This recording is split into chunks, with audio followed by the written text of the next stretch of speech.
And we are live on YouTube. Morning, everyone.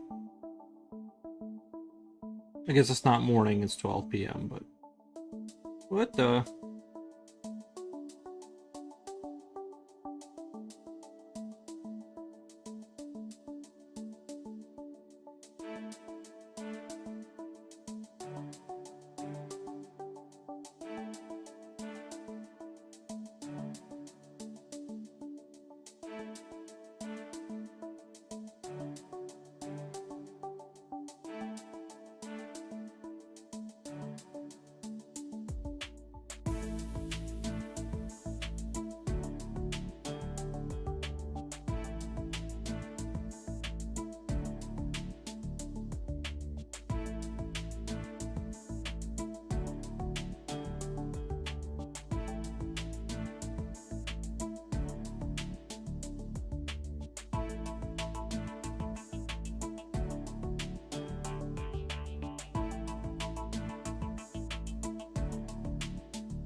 Sliding Chester.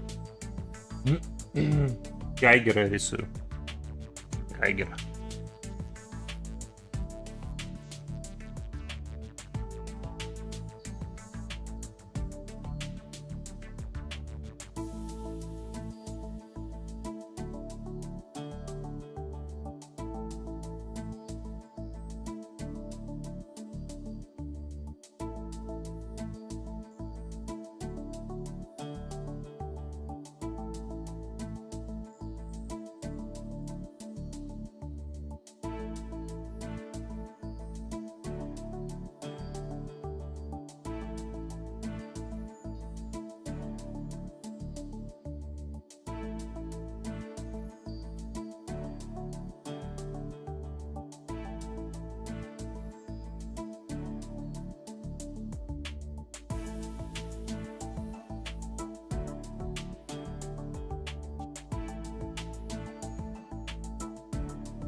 Um, Right Angle 2 says hi. Hi.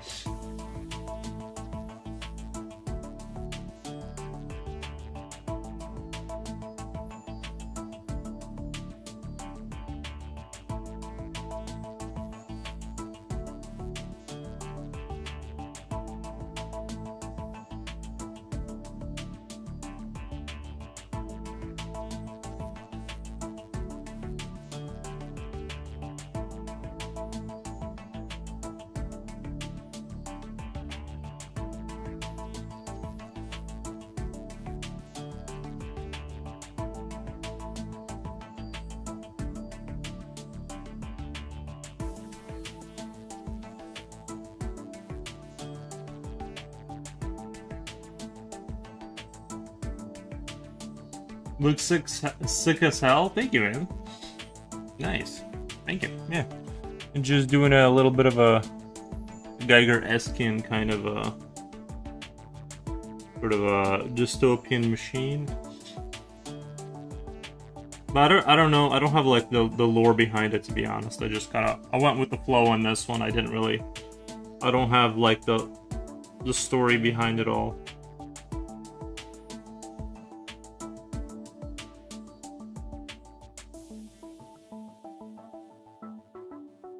Usually I kind of build up lore as I draw, but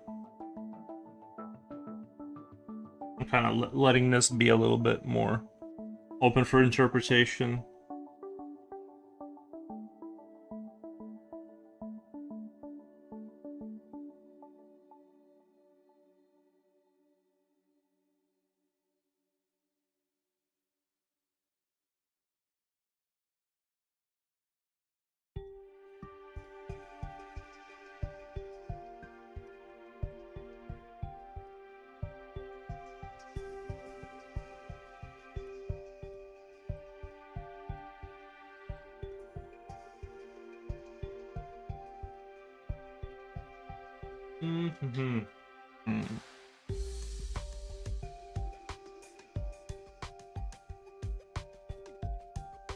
As the more I watch Gears of War footage for the game, the more I want it. I think I'm gonna get that game. I don't know, it just looks too good.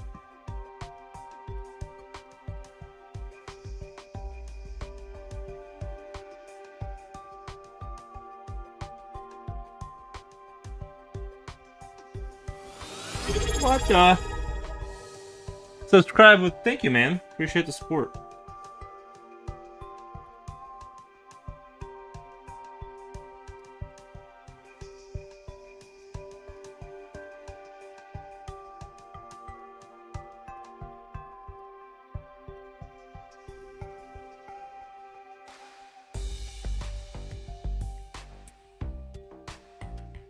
Keep up the cool art, Twin. Thank you, man. Thank you, thank you.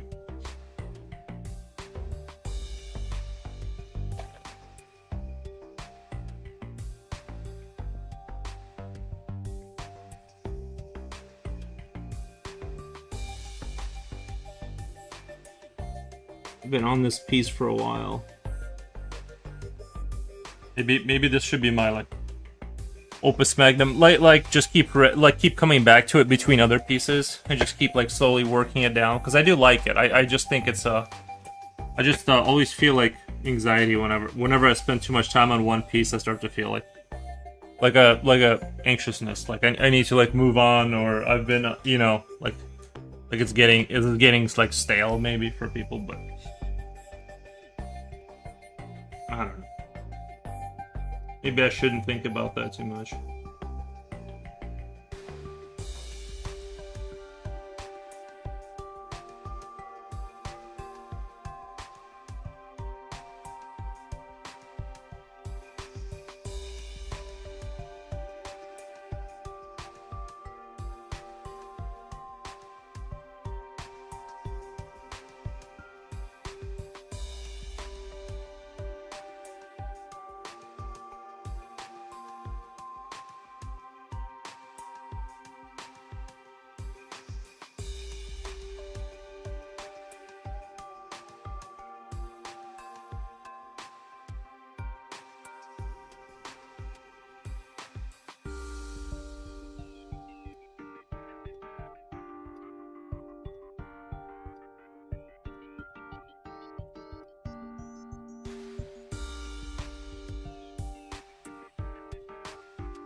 You know, you know what this kind of does remind me of though is like that game Industria where like it's like that robots kind of gone wild and they have this sub-organic looking machinery kind of growing on top of buildings.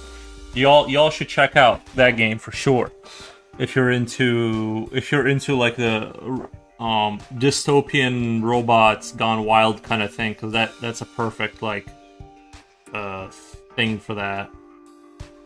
I haven't finished the second one because it's a little bit undercooked, to be honest. Like, it's almost like I'm hoping that they need to patch the hell out of that game before I go back to it. But it's the first one was almost a masterpiece, and I really liked that, the vision for it. I haven't quite seen a game like that. Scorn vibes. Scorn is Scorn is definitely Geiger-esque, right? Like, that's a direct thing. But Scorn I really liked a lot. I didn't play it, but I watched a replay. By the way, I see your message, Brando. Yeah, thank you. The thing is, I do love that stuff. And Scorn was very cool. I really liked the biomechanical kind of. I did a watch through of it. I didn't. I think it was like $40 in Steam at the time, and I wasn't ready to cough up that kind of money for that game. But yeah, that was like very. It's very dark, but yeah, this is definitely kind of inspired by that kind of world.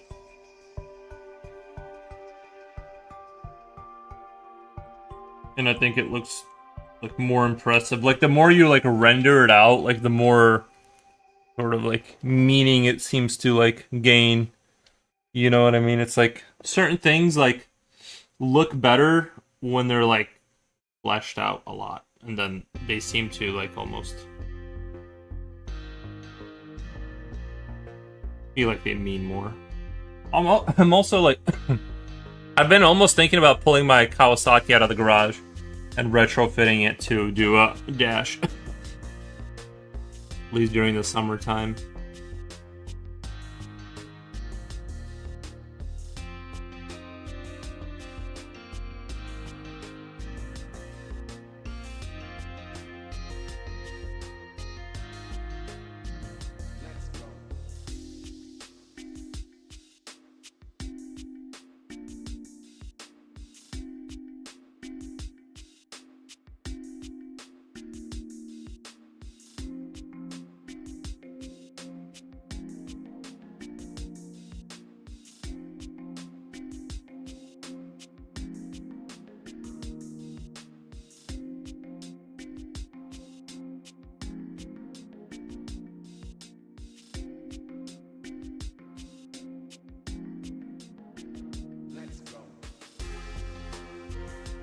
I found out why you don't want to use tobacco leaves as like nicotine pouches. I figured it out. I like stained my teeth green now because I was using the tobacco leaves I grew. So that's the update on that. I need to stop doing that because my teeth are turning green from the stain.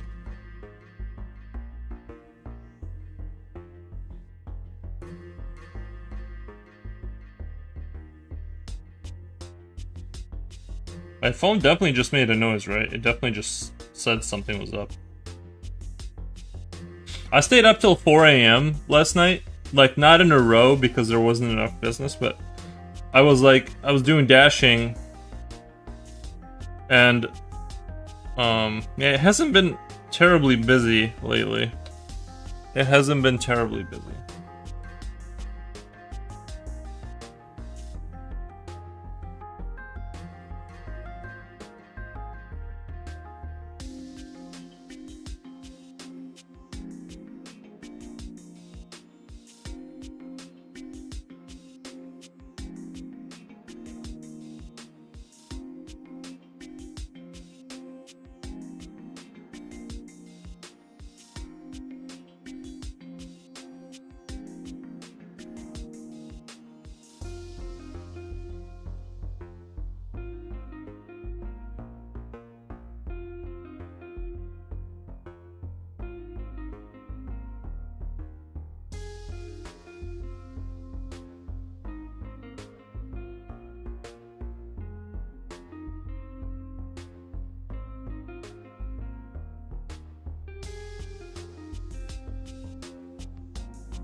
Наверное, из-за того, что нет лица, это все очень цельно выглядит. Вот эти переходы от светлых к темным круто.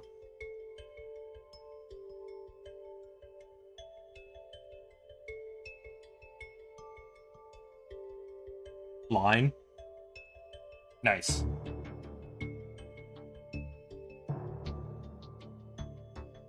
Yep.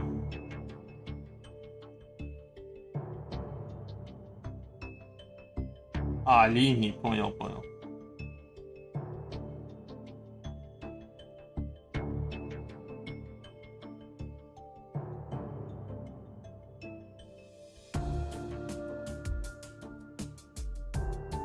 Really hard to sharp. I need to get a new blade, it's starting to break the tip. Or just be way more patient.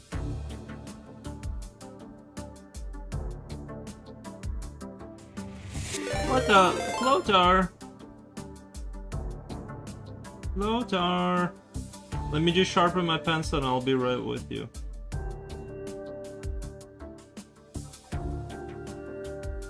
Hey, buddy. How was the stream? Hello, hey! I saw you for a second, doing your 3D modeling. I liked what you got there. Was it de-rusting some 3D modeling skills today? Let me do a shout out. I saw you doing the thing, and well, were you? It looked like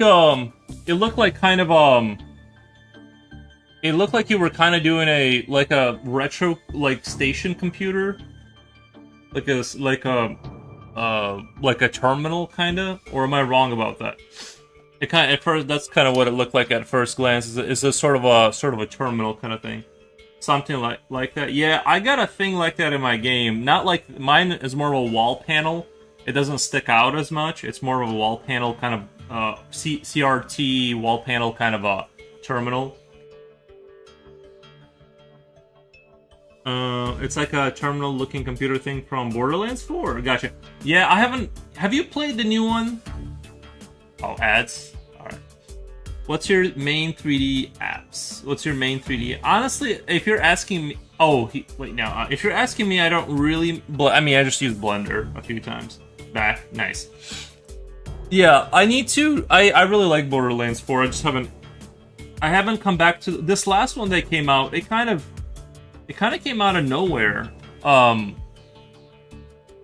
This last one, it kind of came out of nowhere, and it kind of came and went. It didn't seem like it was like as big of a cultural phenomenon as like the first ones, and so it, yeah, I haven't played those. Is the last one like worth picking up on a sale or something?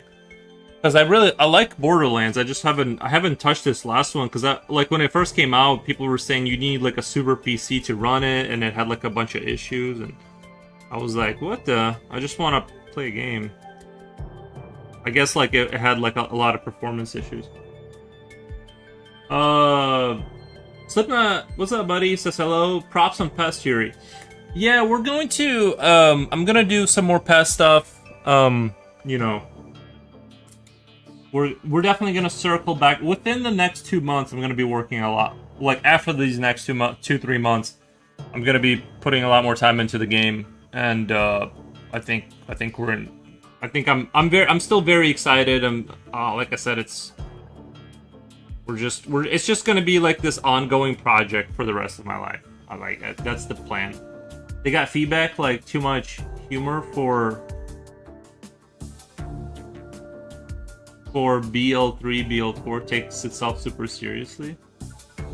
BL4 isn't my favorite of the series, but it's still a decent Borderlands game with lots of gameplay. Gotcha. Yeah.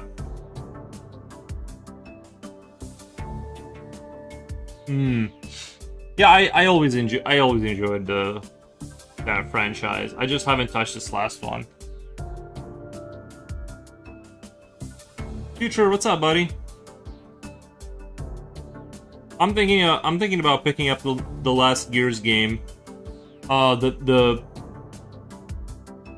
E-Day one. Everything I'm seeing for the multiplayer looks really good. Salty's, Snipusen, hey, future. Nice.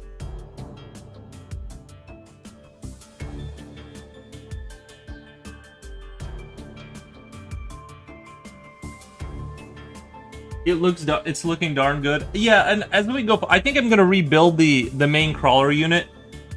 I think I'm gonna rebuild the main crawler unit, and I'm going to, instead of having those pincers at the front and 2 legs, it's gonna be 4 legs, and the 2 front ones are like slightly bigger. And reanimate it, because the more of interact, I think it needs like a refresh. Like, my skill at doing the little stuff has increased enough to where, like, I think I need to go back and rebuild the pest, the crawlers, eventually. And yeah, so things like that. That's basically the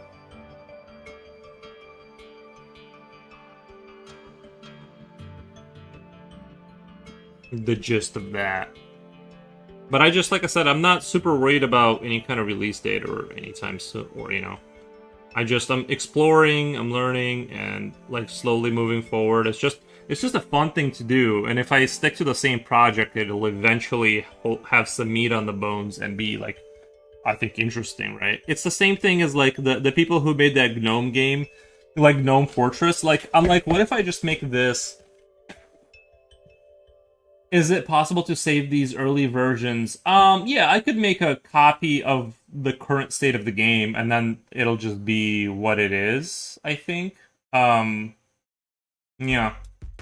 I'd have to... I could probably make a copy of it, and then put it on a different computer, like, all the iterations of the game to have... But I can't... See, that's why I kind of like YouTube, and I make the videos every month. I release a video of where I'm at, because it's like a log I can go through and be like, oh, that's where we were 6 months ago. Instead of having, I don't really like super care about it'll be saved in the eternal memory of YouTube. It's kind of how I look at it for the most part, but not saying that I won't at some point have something like that. You really like how the sprites look currently? Yeah, but, like, they're kind of starting to... Like, I do like the current crawler, but it needs to be a little bit better. I think the scientist I was making, like, looking at him, he looks, like, noticeably better than them, and I'm like, they need to be, like, redone to match that, like, quality. Right? Because I think you don't want, like, assets that look like they're from different universes, or, you know... It's just, and, like, the pincers and stuff, like, I was like, man, I really think those should be 2 front legs at this point. Like, I'm really getting that vibe.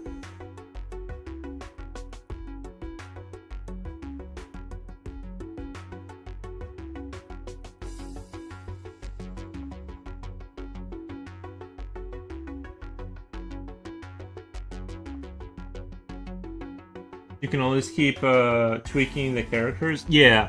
Well, the only issue is like, I was thinking, like, about having...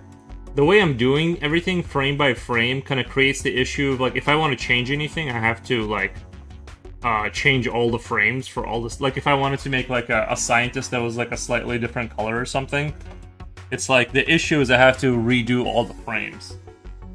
What the... Unless I did, like, a shader or something, like a... Oh, you know what I could kind of cheat my way...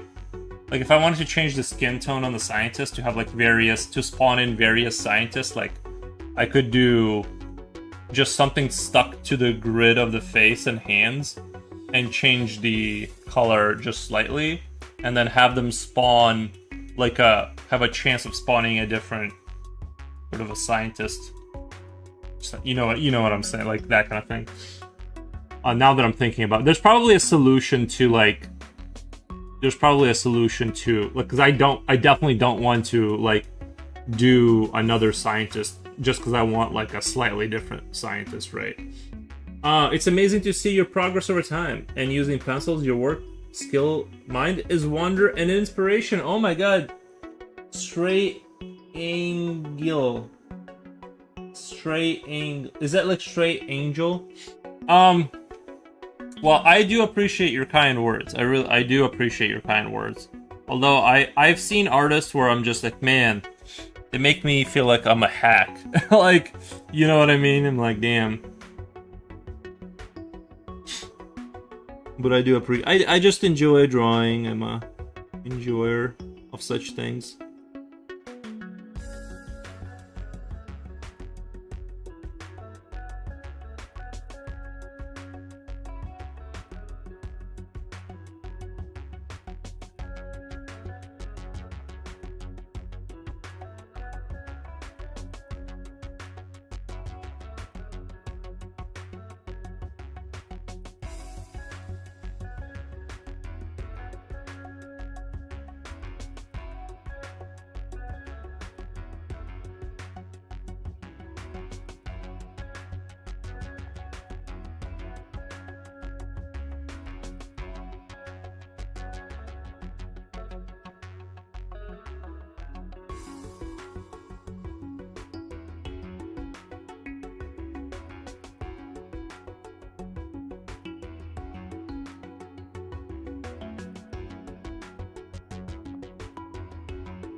But yeah, that is the one thing I'm still very looking forward to, and Will work call again? I never know, right? It's all they might call or they may not call. It's not Dash. Like Dash doesn't call me. It's a different thing. But yeah, I'll never know if I'll have to leave suddenly. But that's part of the deal that I kind of signed up for, is that I can be grabbed at any moment in terms of you know. I hope not. I wanna have a full, at least a 4-hour stream. You know, I wanna be consistent, but it's harder now. Like I said, I knew I would get busier eventually, and so now the busier came. And yeah, but I don't mind it. I need to do stuff. You know what I mean? I need to do stuff.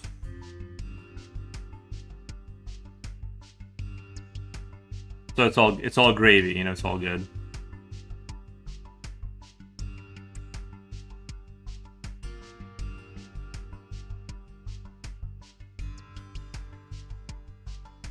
I do think it'd be kind of cool, the idea of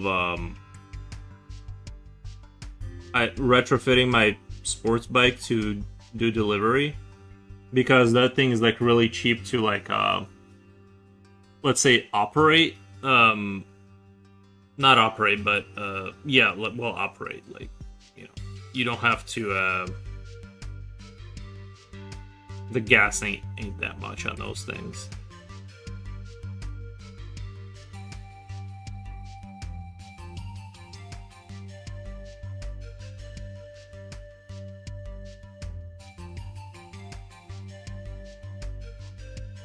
$10 will get you an all-day riding session.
Kumawamo, hey man, what's going on?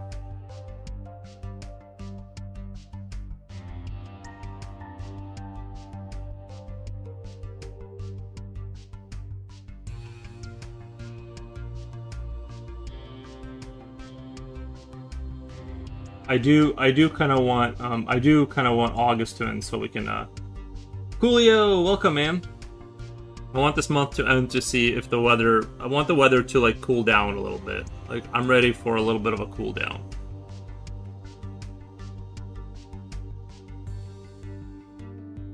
If I'm being honest, as much as I've enjoyed the heat,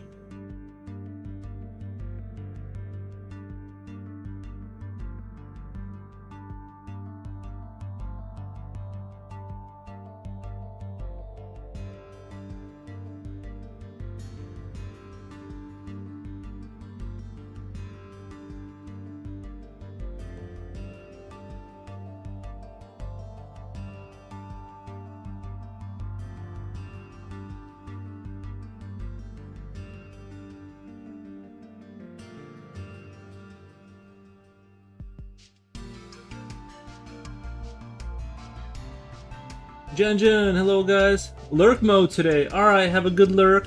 Thank you for the lurk. We appreciate. You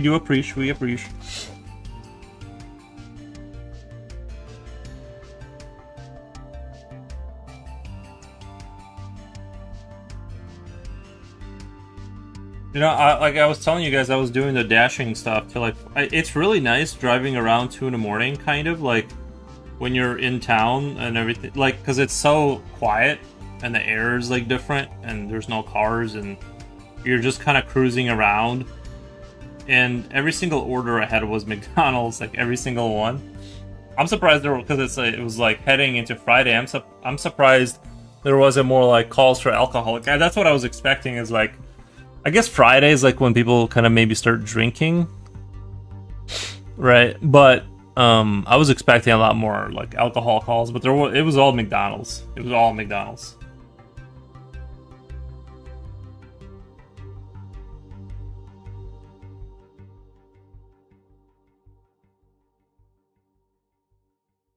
DoorDash? Yeah, I've been doing a little DoorDashing lately. I don't know, I've heard some other apps make like way more money though. I've heard like Spark, like my buddy was saying he makes like $30 an hour on, or he was making $30 an hour on that, like averaging. I'm like, what the? Like, why would anyone use that service if it's that much more expensive? Because it's like, what the DoorDash offers that same service. Like I can do grocery delivery. Like you get like this card, and you buy the stuff, and then you deliver that stuff to the people.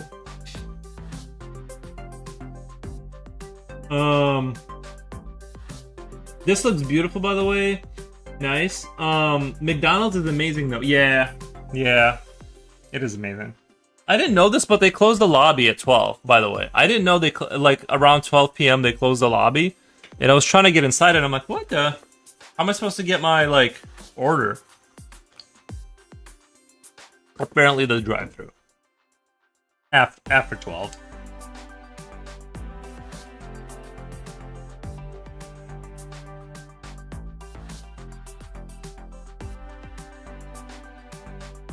There. I had a good time last night. Like, I didn't make a lot of money, but I had a pretty chill night.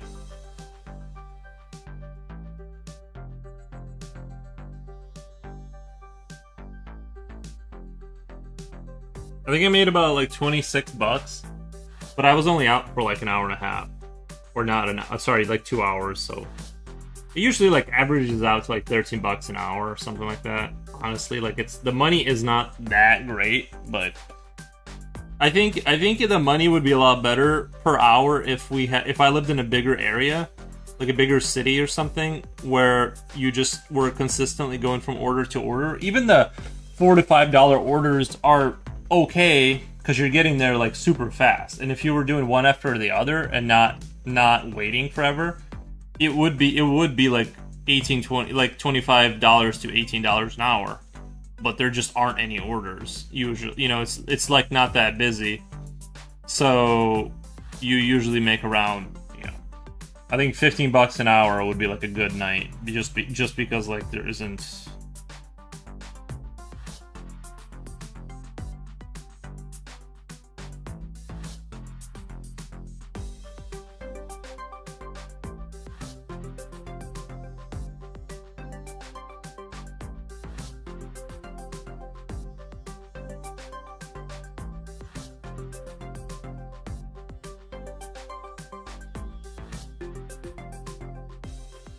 But yeah, I like it a lot. I like the job itself. Like, the money is not great at all, but like, you know, if you ignore that part, the fact that you're doing something super easy and like kind of just driving around, it's pretty, like, I like that part of it. And it's perfect for the people with insomnia. I was like wide awake at 2:30 in the morning, and I got tired of painting the miniatures, so I'm like, I'll just go out there and see what's going on. See if I can do a couple orders, and I did. So in that sense, you know, it's pretty dope.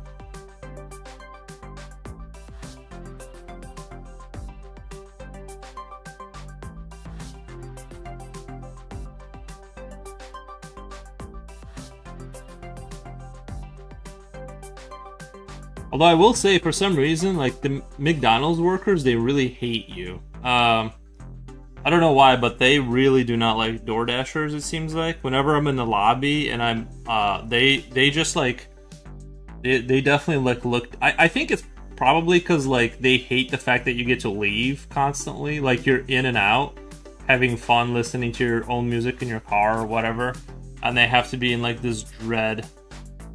Just this 8 hours of dread. Right. I think maybe that's part of it too, is just the amount.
Darling, mwah mwah, so good to see you.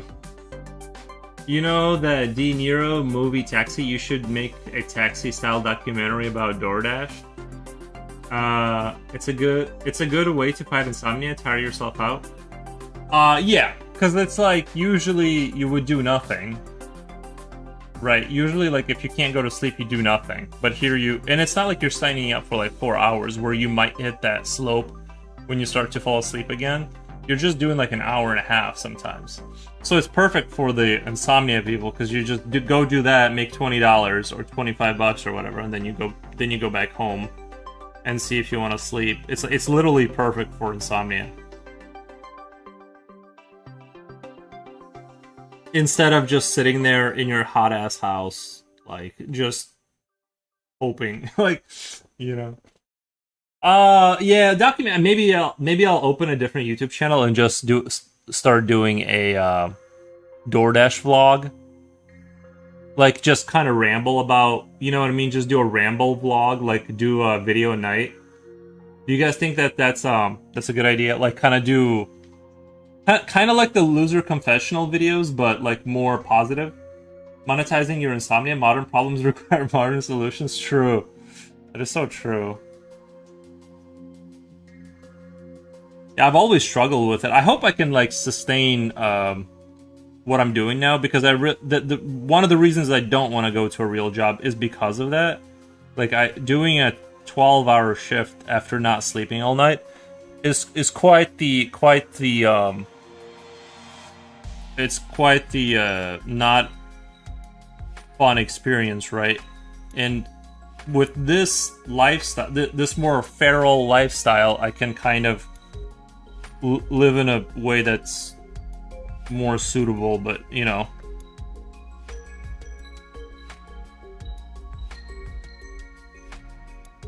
Like just working till 4 in the morning until I'm like, yeah, I'm tired now. What the? Thank you, Coolio. Appreciate that, man. The animatics are funny.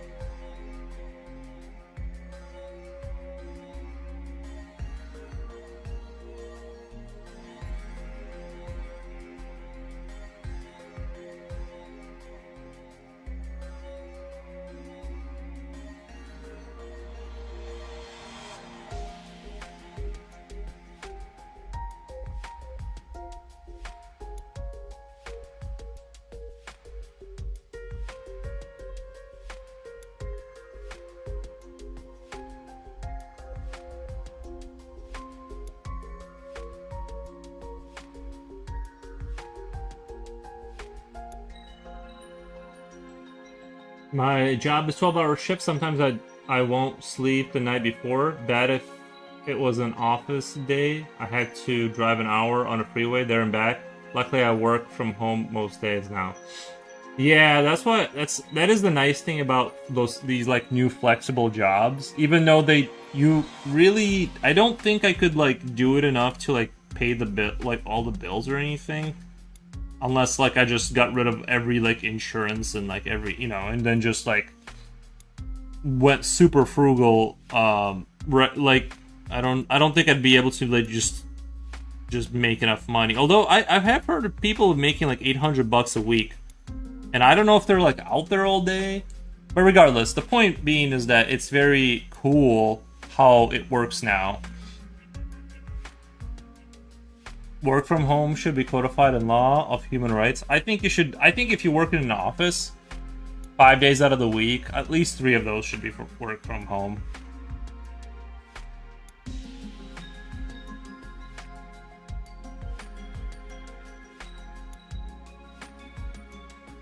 At least 3 of them.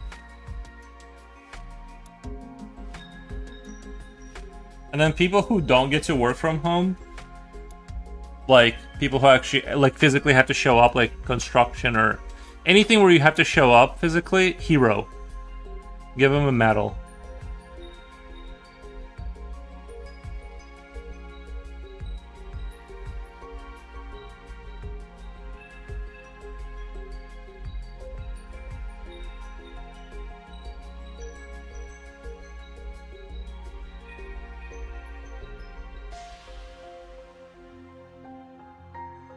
It's fine because AI will do it all next year. Dude, it does kind of scare me. Uh, the whole like, what jobs are going to be available in a few years. Especially like a lot of these, like what I'm doing can be replaced by a drone really like pretty easily, I feel like.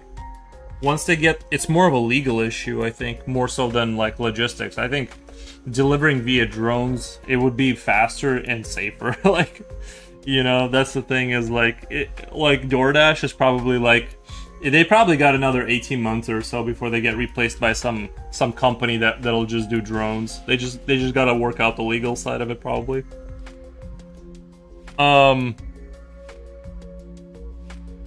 Yeah, things are moving fast. I hope I can still be employed somehow, right?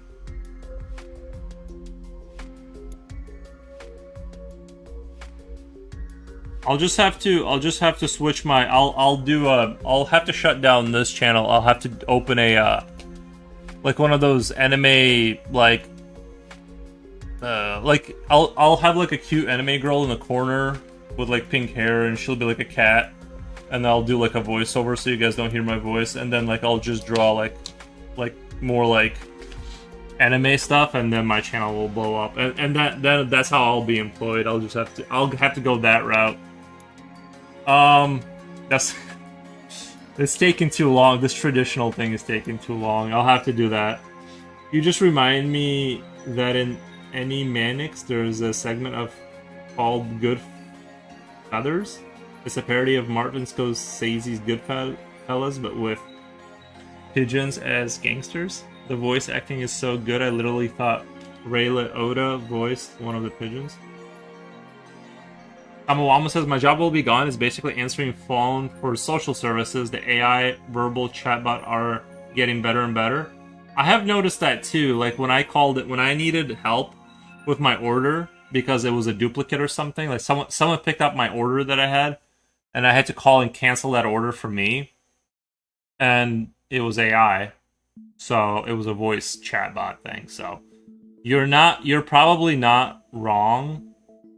They're probably gonna have to balance it out. Like there's no way, like, I don't know. I just don't see how you could like get rid of that many people from the market. Like how who's gonna fund the market there? You know what I mean? Because you're trying to like run these businesses and sell stuff, but you're also like getting rid of the people who can buy stuff. That's the thing about it, right? They're gonna run into. I don't know. It is worrisome, genuinely. Like Like I've had a buddy that did like the phone stuff, and he did get replaced by an AI, like legit replaced, and yeah, so you know, I guess maybe if you're in manufacturing right now and or whatever the trades, and you've been doing it a while, the bottleneck of building all those robots to replace you is gonna take a little while. So,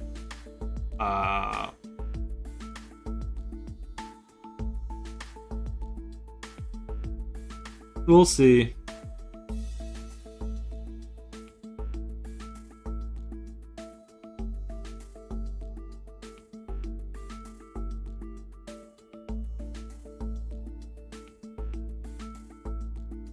Am I retaining electronics to get the soldering iron out of the shed? Salty saying thanks for the sub. Nice. Retrain in electronics, but do you think that there is? Do you think there's enough of a market? Like, what would you fix though? Like Game Boys and stuff. Like all the electronics. Like you'd have to have like a microscope almost. Like nowadays, to be an electronic repairman, you'd have to be like such a high tech guy. I feel like, or am I crazy? I feel like it's.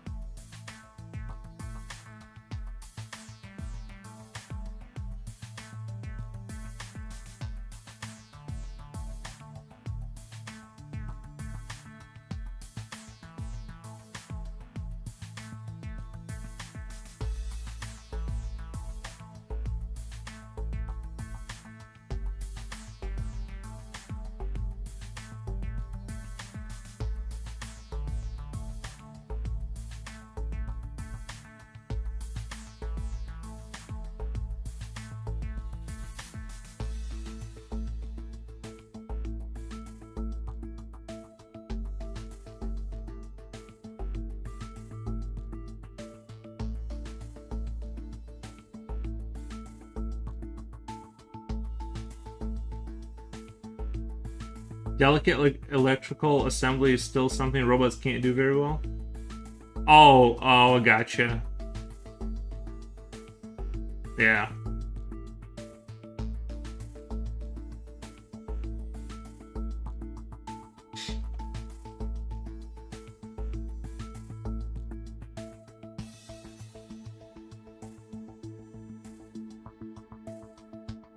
Yeah, like but I might do the rambling. Like if I keep doing DoorDash, there's no reason while I'm waiting for an order I don't do like a little, like some kind of a one of those like ramble videos in your car, right? Like why wouldn't I do that?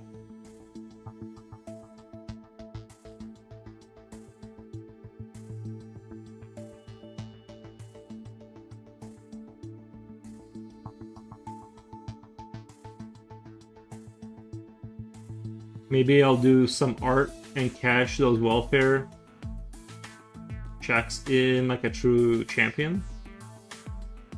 Yeah, I think in America it's like, I think it's a lot harder to get on welfare now. At least like in Illinois, I know a woman who has like literally a brain problem. Like her brain keeps producing, like she's had like multiple surgeries on her head, and like it keeps leaking pus. And then, like, she can't work because of that. And she can't get food stamps because, like, they're like, well, you can sit, so that means you can work. And so they made it, like, impossible to get, like, you have to be, like, fully disabled to get food stamps now. In Illinois. Like, they made it really rough. Like, it was rough before, you had to, like, know the system, but now it's like, oh, your head is leaking pus? Well, sounds like you can work. Get back to it. Her brain leaks. Yeah, I don't know. She's like something happened, and then they did like a lot of surgeries to like release the fluid, and it keeps not healing. And it's like, this person clearly can't work. It's too easy to get welfare in the UK. Yeah, no. In America, you're basically don't get sick ever in America. Hurt or sick, you're like completely fucked. I'd have to watch it. Have to rewatch it. Sounds like you can work. Yeah. Yeah, you just bring some paper towels with you. No, she's got like a little thing that siphons out. She's got like a thing that siphons out the liquid, obviously. But I'm just saying, like, clearly this person isn't going to unload trucks. Clearly, you know what I mean? Like, I'm sure they're thinking like that she can do some kind of a phone job. But like the problem is, the phone jobs are not like they don't exist anymore. I'm sure they do, but you know what I mean? Like, they're on their way out.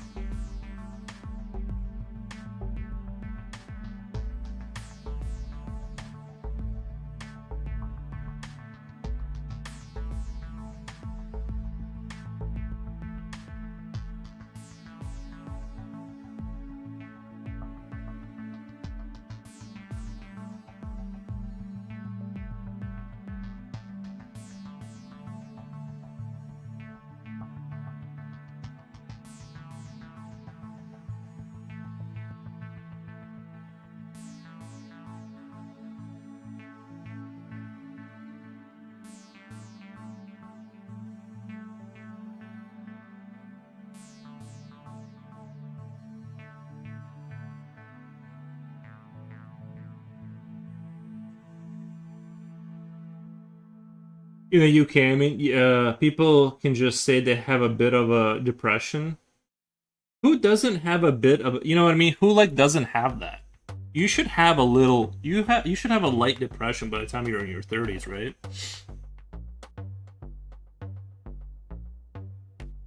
Uh, yeah, right. Yeah, exactly. It's like, cerebrospinal fluid leak is it's a cushion of her brain. Yeah, she's got something like that.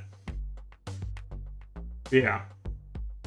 Yeah, it's very unfortunate. Like I think they're talking about like they're gonna lose their house and stuff. Like they're going to and like if she or I think the thing if she gets a job where she makes more than $200 a month or something, then she loses her medical benefits. So she's alive. So here's the thing. Here's the cool thing, right? She's alive because she has medical benefits from the state.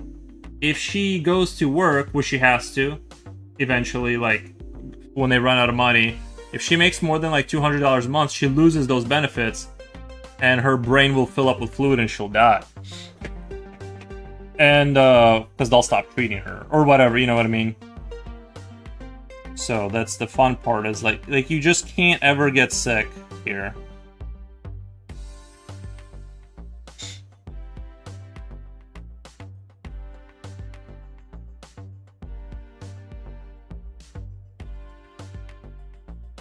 Holy, dude, that's fine. Get the fuck out of here.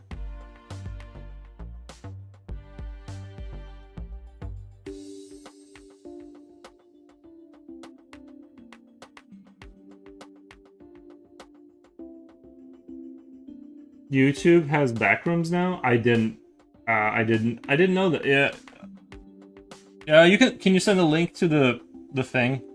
I'll check it out.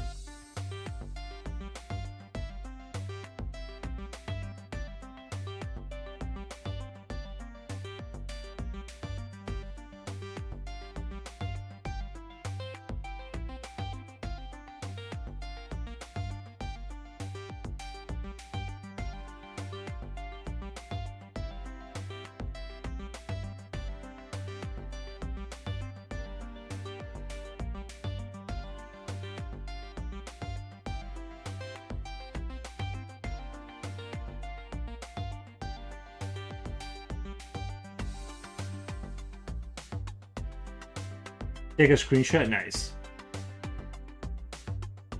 I had a fly assault my paper. And it wasn't leaving, too. I was trying to, like... It wasn't, like, trying to leave. That was the odd thing about it.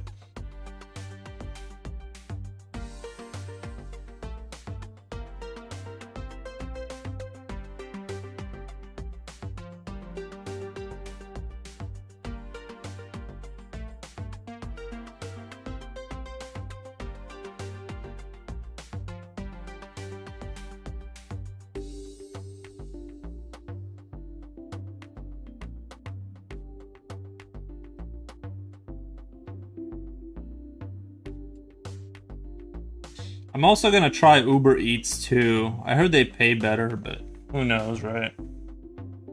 I don't know. I might just stick with one company just for the simplicity's sake, because like, if you have just like the one, they send you a transcript of your active miles and you submit that to the IRS. You don't have to keep track of anything that way. I think DoorDash does that for you, so it's like it makes it really simple.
Holiday Scented Soap, welcome!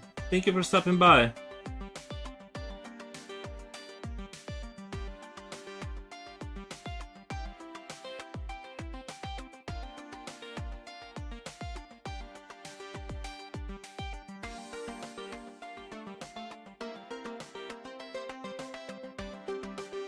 You're making progress on this piece. How are you liking it? Oh, the piece. I like it. I think it's turning out well.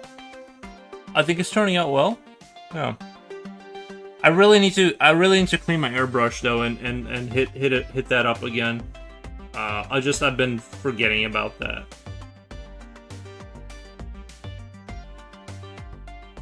For some reason, even if you do a thorough clean and you leave it for like laying there for a few months and then you go back to it, it's almost like you need to like, I don't know, run more fluid through it to like get it going, because it's even if it's like perfectly clean and you left it, it doesn't mean it's going to not mess up immediately.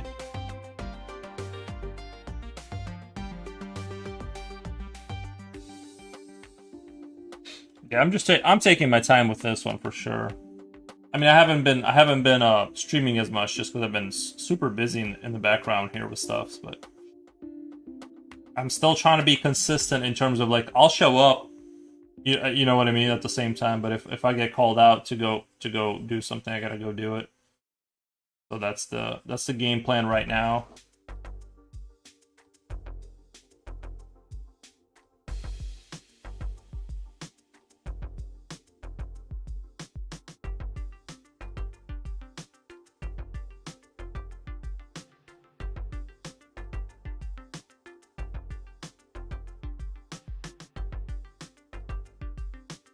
You'll see it's on the left side next to block drop. Oh, okay. Oh, the backrooms. What you can choose where you walk in there? Is that like what you're saying? Is that like the whole thing of it? Like you're playing the backrooms on YouTube? I noticed Netflix has games on there too now, which is kind of like, honestly, it's not a super bad idea to try and become a digital platform that kind of services like all of your theoretical needs. Like it's not a terrible idea. I just don't think the I don't know, I just, because like Roblox, they kind of did that. They became a hub where people are there and they never leave that. They have games within games in that game, and they're just like in that ecosystem now, and they never like leave. And I think like it's a smart move, and I don't, like if you can achieve that status for people, like you're the thing where they're at, and it's really hard to achieve that though.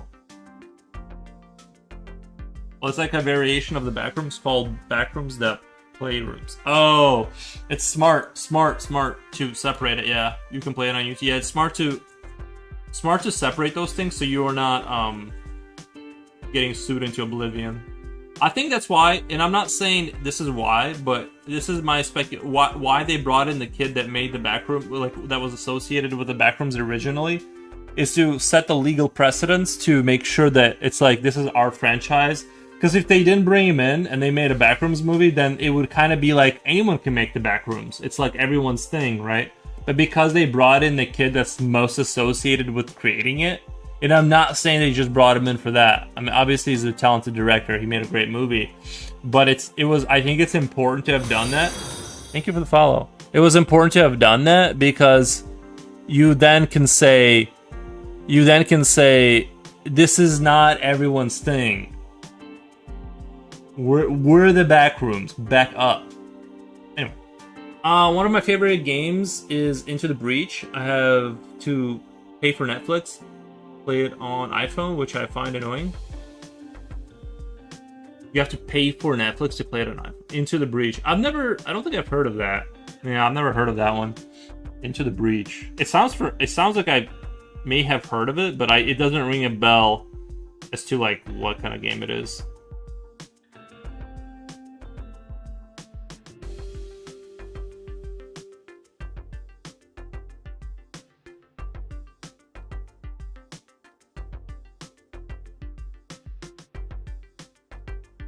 I did get addicted to that one game.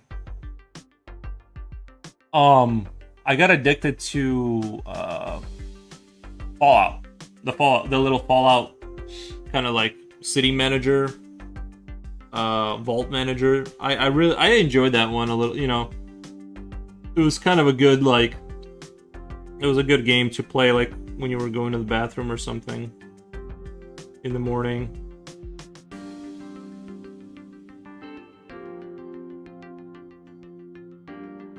I don't hate the idea of having a thing you revisit every day that doesn't take up too much of your time. You know, most adults, it's like you kind of check in on a thing and you move on, and I think I actually kind of like that for gaming. For people like my age, it's like, I got this little farm, I check on it, I collect my plants, or whatever your flavor of whatever is, you know, so I'm into it. I haven't found anything outside of Fallout, but I do like that there's that style of gaming for the older people that are just aging out and becoming senile. They have a path, you know, they have like a little path for them. It's an indie turn-based strategy game similar to Advance Wars. What they really need to do is they need to bring XCOM UFO, like the way it was in the original game. Bring that. I know they've made versions of that for Gears of War, and they've made versions of that for other things, but they really need to do that for somehow for.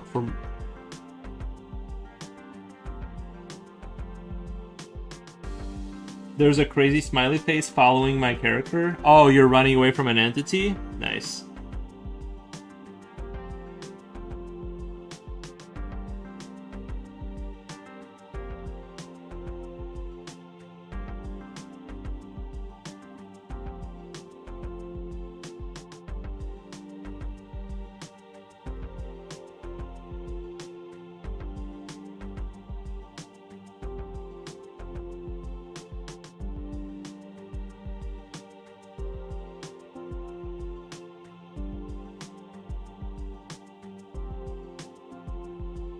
I've been playing XCOM style 40k game recently. It's pretty decent.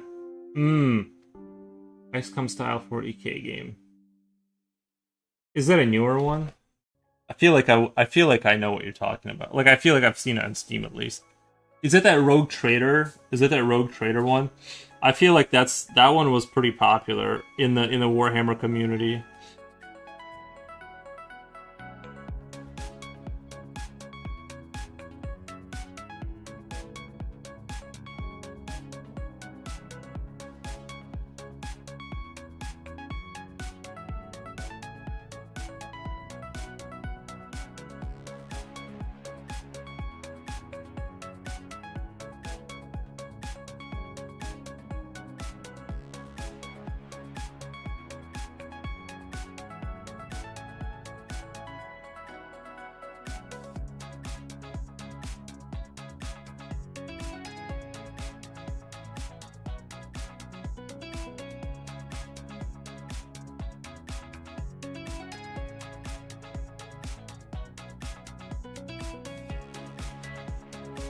It's called Chaos Gate. You play a team of Grey Knights against... Oh, you know what? I think I do know what you're talking about now. I've seen footage of it. I've seen footage of that game. You know what, guys? Give me 1 second. I got a booger in my nose. It's like I gotta blow it out. It's gonna eat away at my will to live here.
It just happens to me all the time. Like, I'm sitting here, nothing is happening. I feel something in my nose, I touch it, and then I feel like something's stuck. I blow hard, and nothing comes out, and I just sit here and I suffer.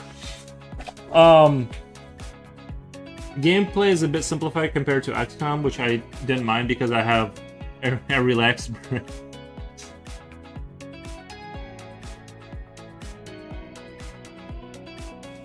Wait, your name is Yury? I've been watching you this whole time. Had no idea. Yeah. Yup. But you don't follow me on Insta? What the? You've been watching me for 2 years, you never followed me on Insta?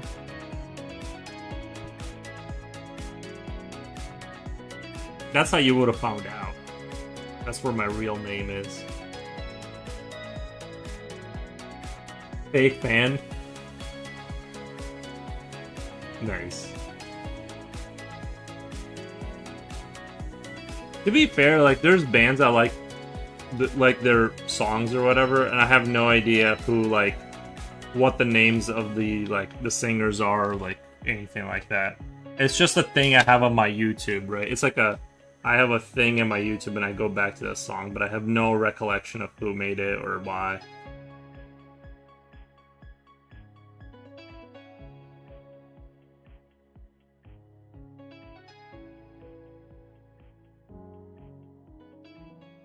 Rodrigo! How to unsuck. Nice.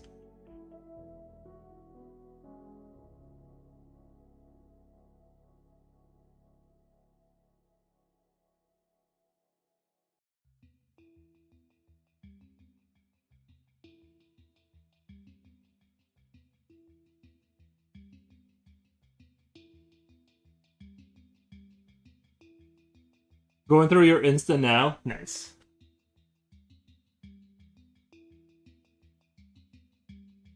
The Superman you did is insane. Thank you. Yeah, at the time when I made that one, I was actually really disappointed. I was very, like... I felt like it looked weird and stuff. And I couldn't understand... Like, some of my pictures, I still posted them, but I kind of, like, secretly hated them, and I couldn't I just was out of it. I don't know. Like, some of them just didn't hit with me, and and those are some of those did pretty well. Or I guess some of them, like, I'll go back and look at them later in hindsight, and I'm like, oh no, this one was pretty good, but.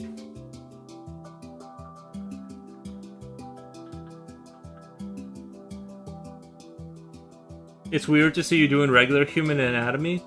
It is, yeah, it's hard. I got into it for a minute there. I was doing regular human anatomy, and like learning it and doing the Morpho books. But then I got kind of bored of it, to be honest.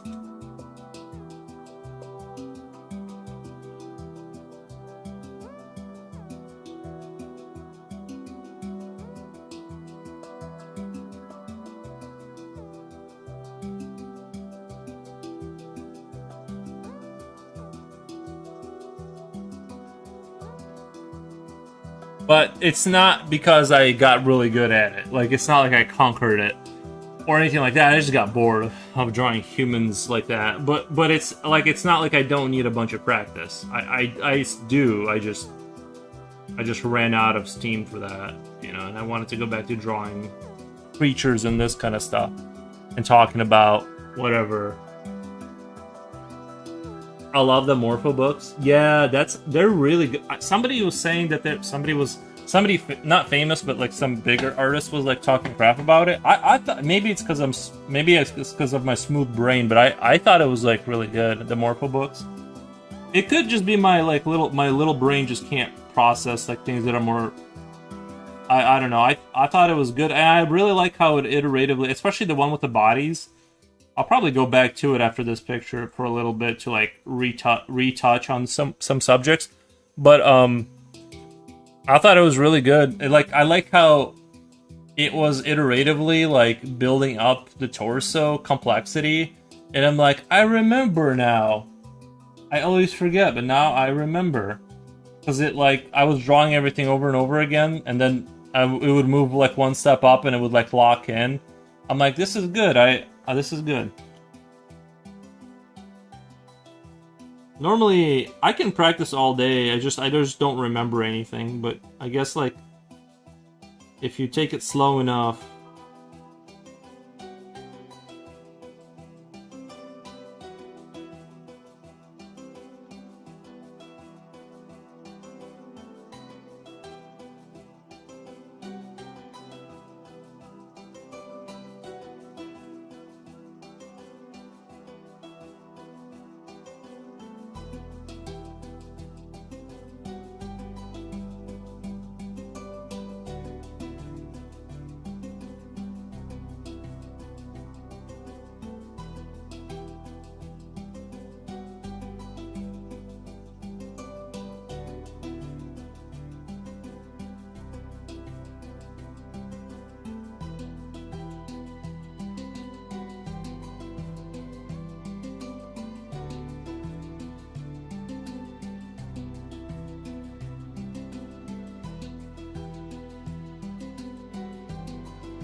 I made the mistake of diving into those books when I first started art.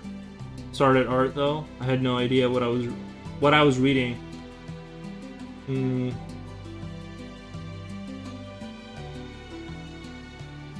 Rodrigo says, "Do you always prefer pencil lead drawing?" Do I always prefer? I think so. I'm just a pencil fanboy, I guess. It's been about a year or so now, and the information makes more sense. Yes, I do think those books are maybe not for beginners. They're like for people who are like kind of good at drawing. Like not good, but like maybe like they're sort of good in their friend circle. Like they're the good artist. And so for like that person, I think those. But yeah, for an absolute beginner, probably a little too advanced. But I thought it was great. It seemed like too simple initially, because I was like, when I first was like looking at stuff, I was like, I had what's his name? I forget now. Brigman. I had the Brigman books, and I was like, this is like where I need to be. But then I realized I was like, this is like way outside my weight level. And it's too artistically drawn, and I need something way more. So it's like, even though it's kind of like you're at the gym and you've been cheating, not cheating, but you've been like kind of, like doing your curls by like swinging your arms, and then you do the curls just straight up, and then you realize you're not at 25 pounds, you need to be at like 15 pounds. That's what it felt like, and it felt terrible, but I really needed to like kind of build up from much simpler explanations, right? But like the Brigman stuff, you can like replicate it and it'll look good, you just won't understand what's going on. You know, and since I stopped practicing the anatomy, I did forget a lot of it. So don't think I'm like saying I secured all that information. Had I stuck with it, I probably would have by now solidified it forever. But it all kind of slowly fades away, just like anything you don't practice. But for me, it seems to be like a lot faster.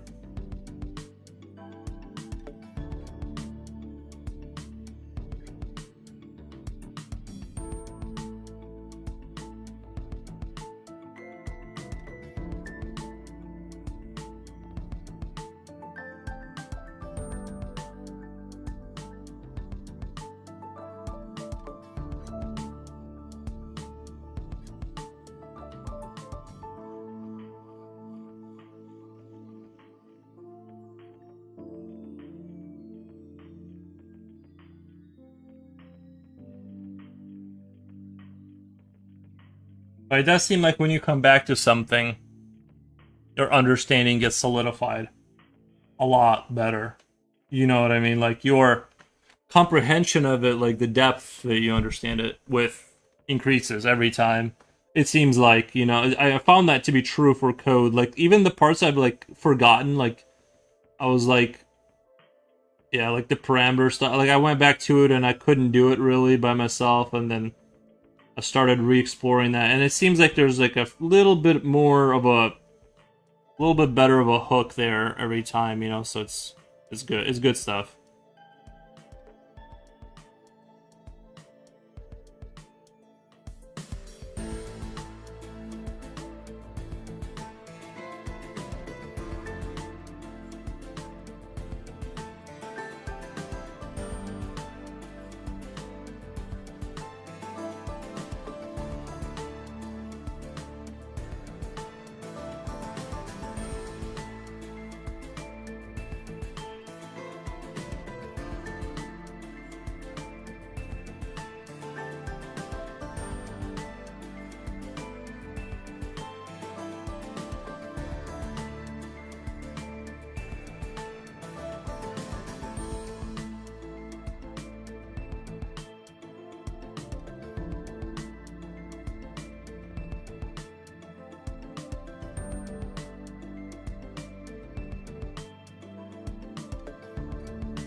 Thank you for the follow. What the? No, thank you. Winning. I'm just trying to be as annoying as possible.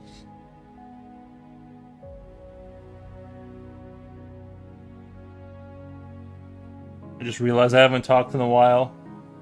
I did kind of drift off into my own thoughts there for a minute.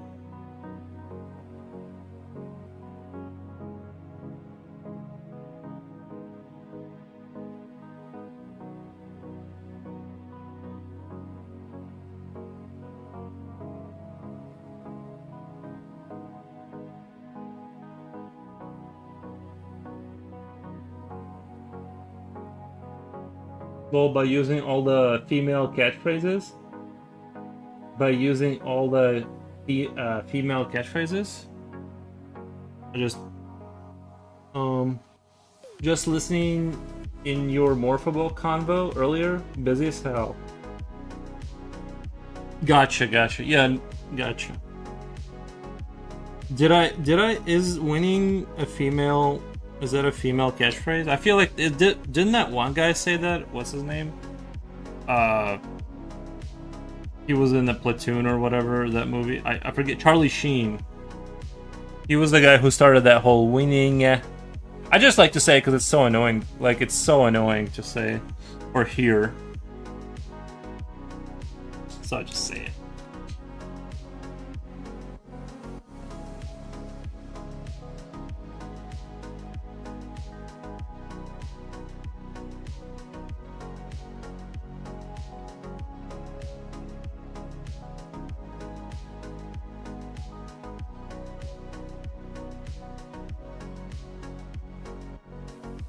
Charlie? Yeah. Hope he's doing good right now.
It's turning out pretty interesting, the shading inside of that kind of area.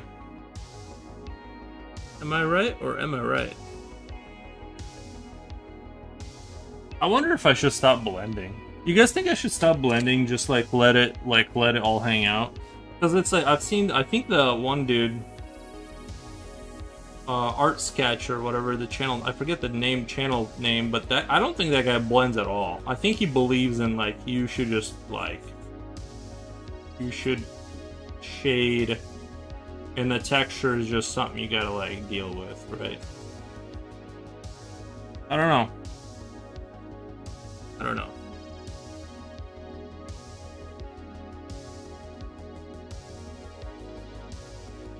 Maybe there's something to it, right?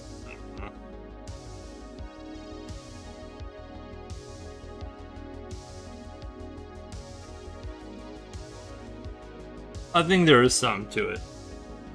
I just don't know what that something is yet.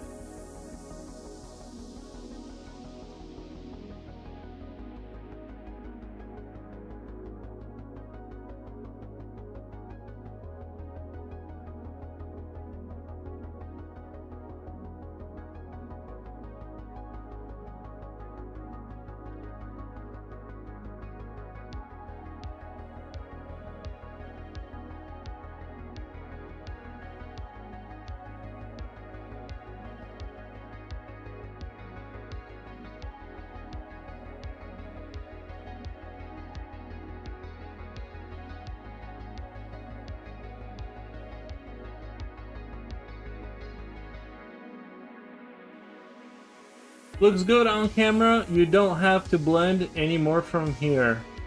Lyrical Kia, welcome. Yeah, I mean, but it looks good because I blended, maybe. So, like, yeah, maybe I don't. Maybe it's like maybe I'm over, like, there's no point in it.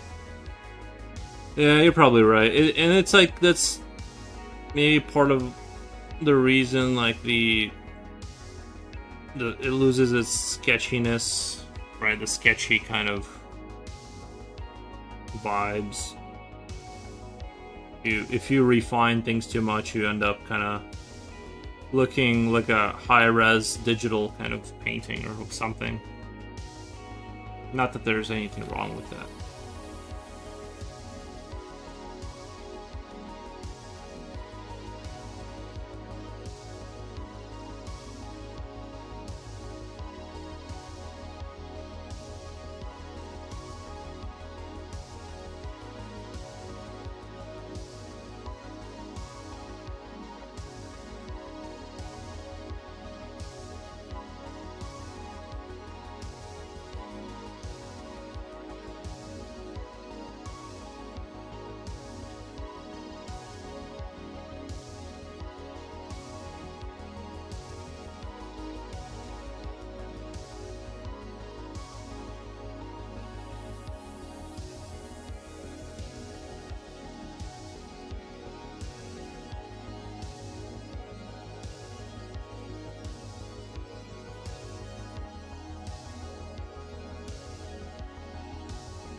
Have a great weekend. Nice feature for Friday. Nice.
It's starting to look like something.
Mr. Future had a hyper train yesterday evening. Nice.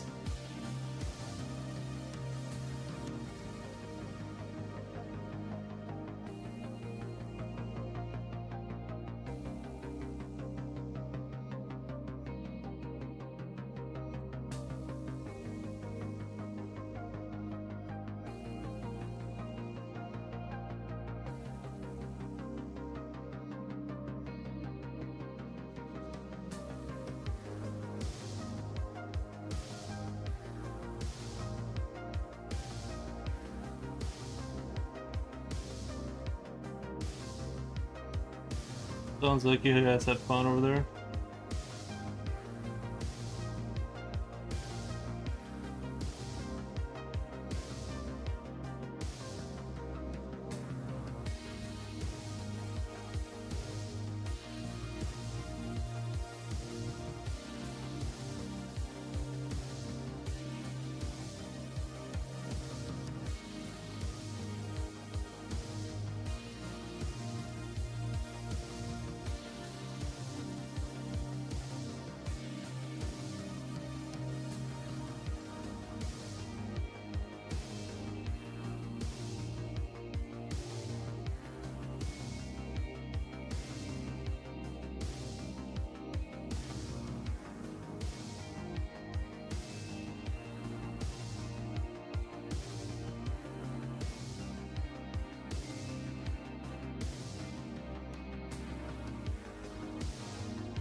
Brenda Clarizian says, looks good. Nice, thank you.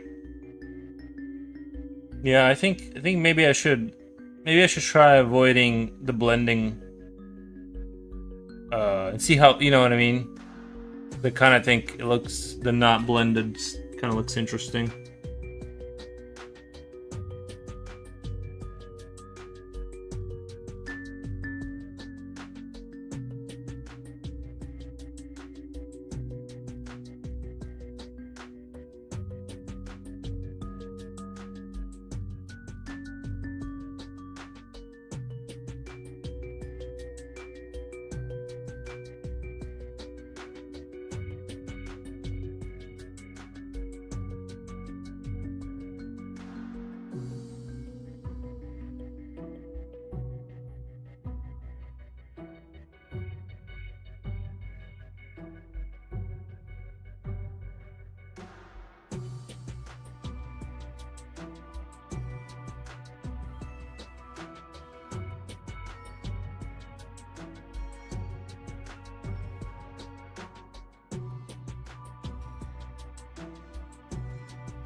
I think I'm finding out I'm not as like super good at shading. It's like whenever I have to do this entire surface where like everything is like shaded to some extent, it does become considerably harder than when it's just like the edges and stuff.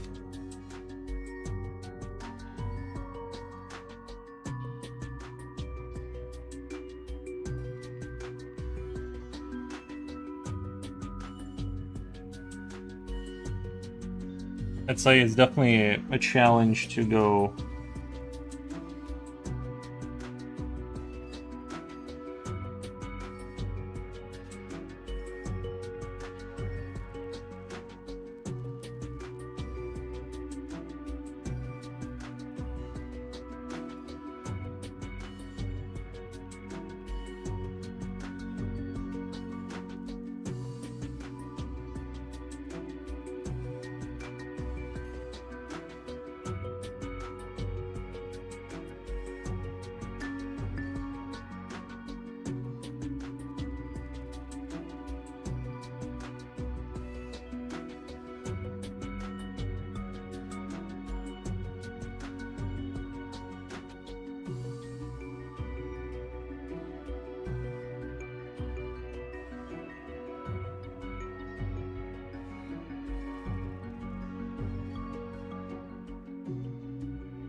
Maybe that's how I should have been doing it this whole time. What the?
Well, thank you. Thank you.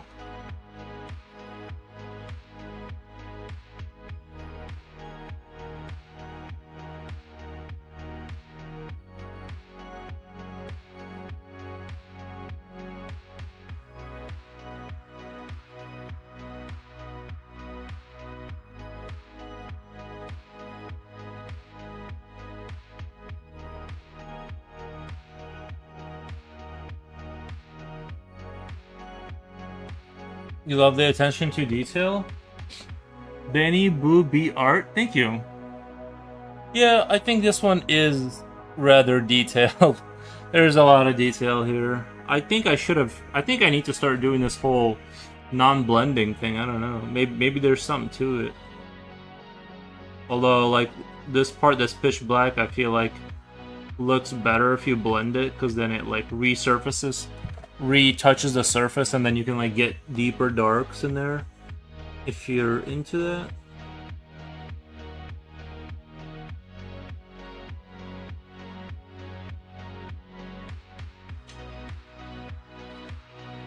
I don't think this is like the greatest thing ever that I could have drawn with this style. I think like I could have probably did something a little bit more. I mean, it is pretty interesting, but I think I could have done like a maybe something more exotic next. I mean, it is exotic, right? But I'm just saying. I don't know. I'm gonna maybe try another one of these kind of pictures, but not the fact that it's metaphorical, kind of like. I just mean this kind of white paper and stuff. I don't know.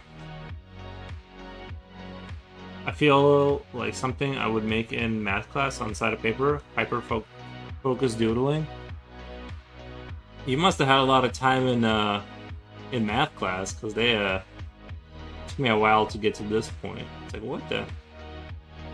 But I get what you mean, yeah. I usually don't draw these kind of things where it's like this, but yeah. The organic and mechanical subject, they do. It's weird, right? It's weird how well it works, but it does. It's the perfect mix of organic and insectoid came together. I mean, insects kind of. I mean, they're not, but kind of. Semi-mech looking. Their exterior shells kind of have a similar kind of vibe to them.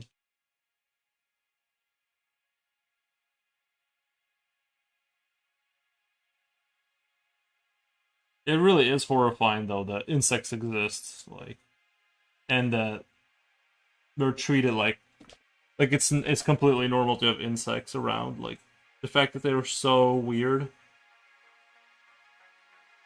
you know.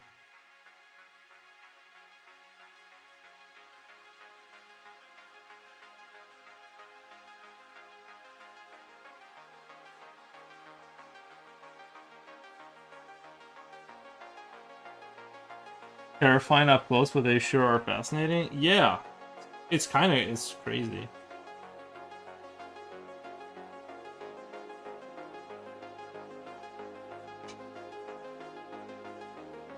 Like, even if you look at the fly, even if you take a fly and like look at its like sort of the reflections on its sort of surface, it looks like an alien spaceship.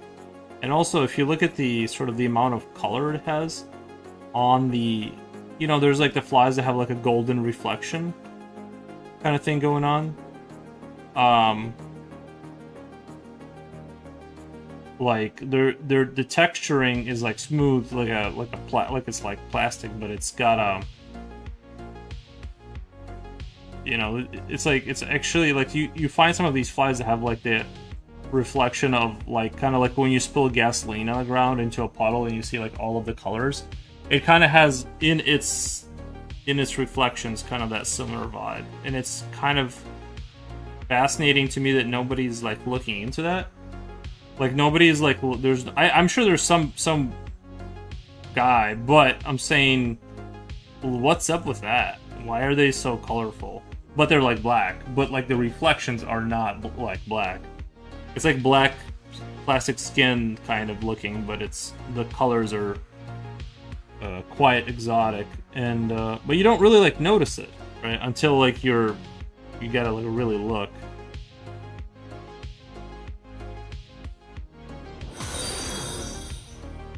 It's cool and we want answers. Yeah. What's up with those flies?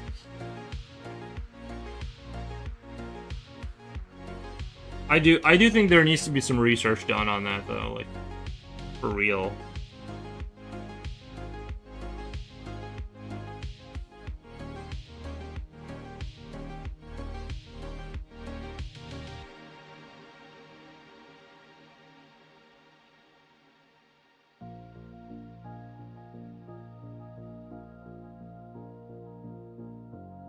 Gotta get back to work, so gonna lurk as I do so. Thank you, Benny Boo. I appreciate your lurk and your follow.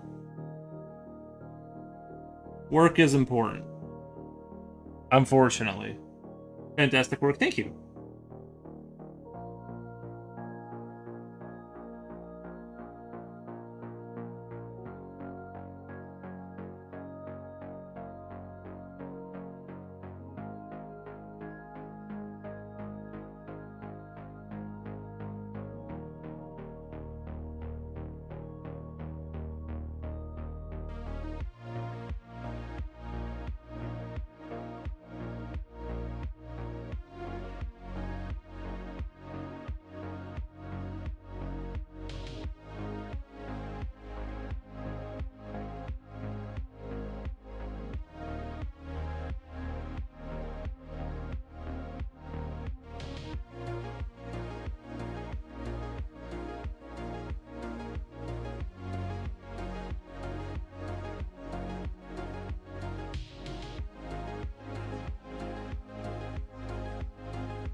I think that was a spam phone call.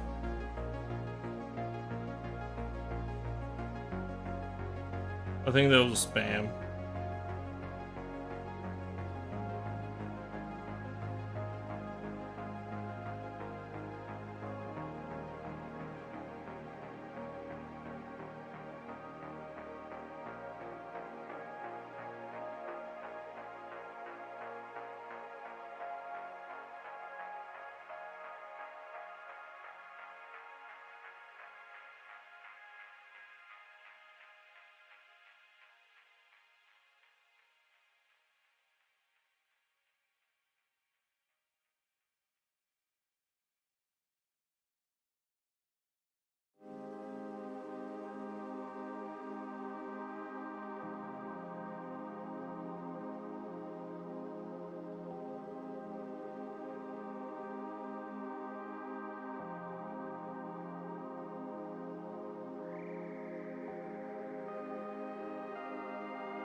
Oh, the Corv says really dope art. Thank you, the Corv. I appreciate that. Today's been a little bit more random people just saying stuff. That's nice. Usually it's been like quiet lately. Probably because I've been quieter too. I haven't been talking as much.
Looks done. What the?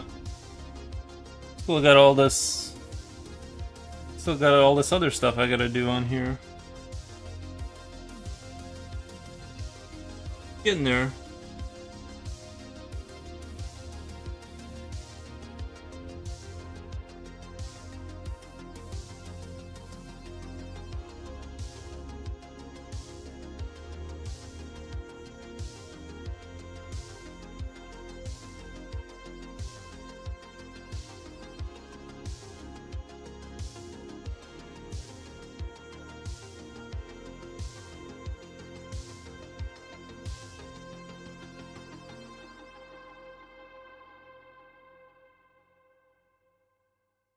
Yeah, I'm gonna blend it. No, I said I wasn't gonna, but I am.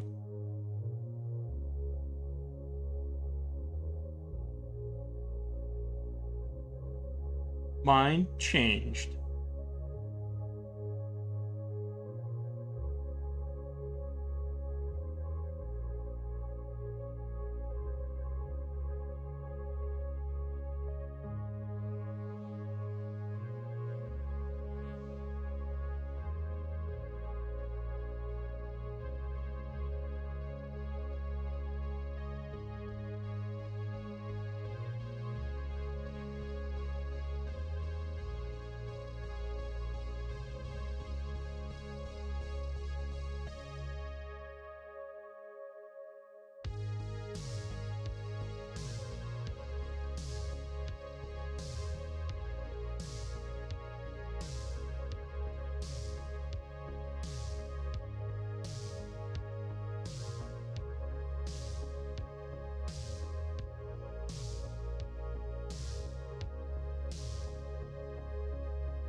Julio! Teacher, how long did you stream yesterday? I fell asleep. Nice. Yeah, how long did you guys stream?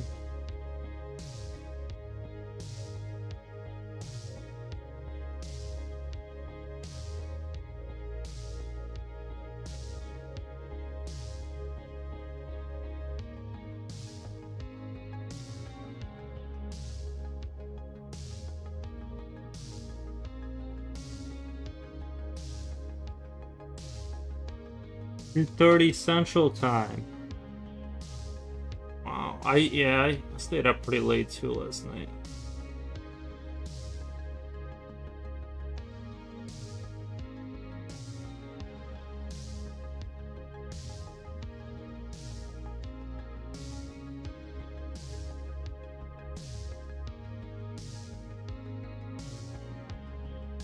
Stream for 4 hours, yeah. That's kind of what I aim for nowadays, is like the 4-hour window. If I have the time to stream, because, yeah.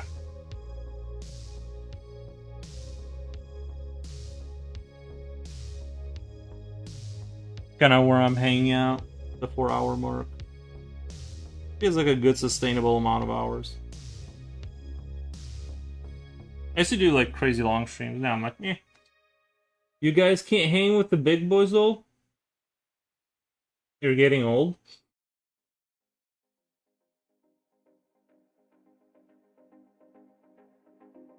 That's true, I am getting old.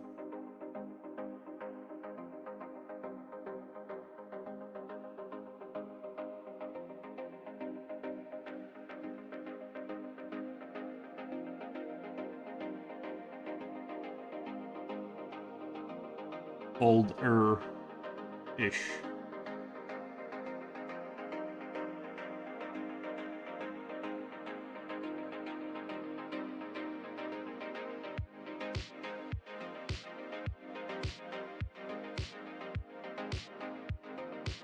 Future Benny Boo, you guys know each other?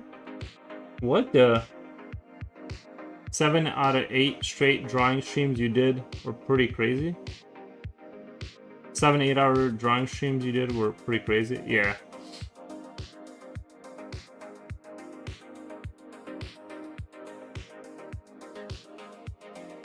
Yeah, I'm just a lot busier now. At first I had a lot more time. Now I have a lot less time, so I gotta like kind of manage my mental resources and like, you know. Like I said, eventually I'll small world, huh? Yeah. Well, I think the art community is kind of like a smaller, more niche community, so it's like everyone kind of knows each other. They already kind of know who, like, you know, they already kind of know. But yeah, eventually, like, once I get done with some things, I'm gonna switch more. And I know this is gonna be, like, maybe not good for some people who, like, enjoy watching the art stuff more, but I'm gonna transition more towards the game dev stuff more oftenly. And work on that more seriously and directly. Right now, it's in basically, like, this, like, I'm in, like, cruising and, like, you know, I'm working on the game very littly, as our president would say, littly. But then we'll work on it bigly. Benny, I'm sorry, reminded me which stream did we meet at? What the? You don't remember? You don't remember the special night? Just made this account, so oh, it's cool running into some of the same people. Okay, I'll let that slide then. I was about to say, great question though, I don't remember who it was exactly. Yeah, I was about to say, don't tell me you forgot about how we met. What the?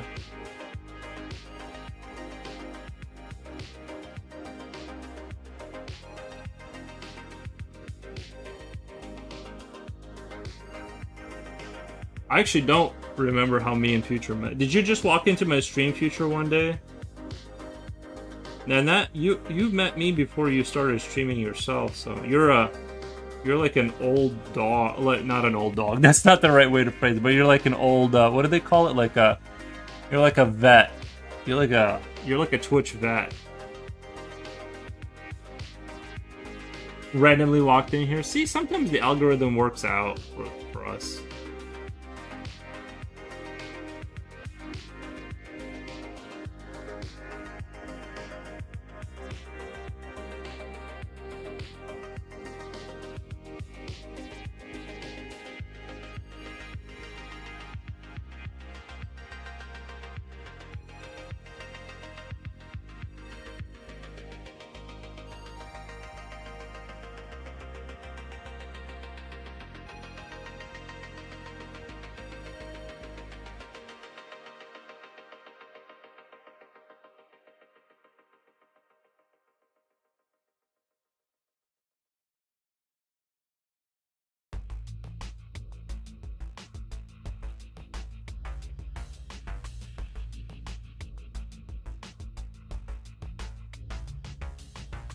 Been on a follow streak since 2 nights ago, I think. Loving this community already. Nice. I only really started streaming regularly in February. Right. What was the thing for you? Like, why did you start wanting to do it? Did you just, was it the fame and the money, or?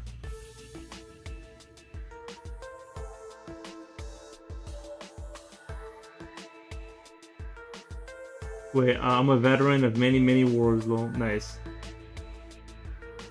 Was it the harems of women you have now, or like what got you into streaming?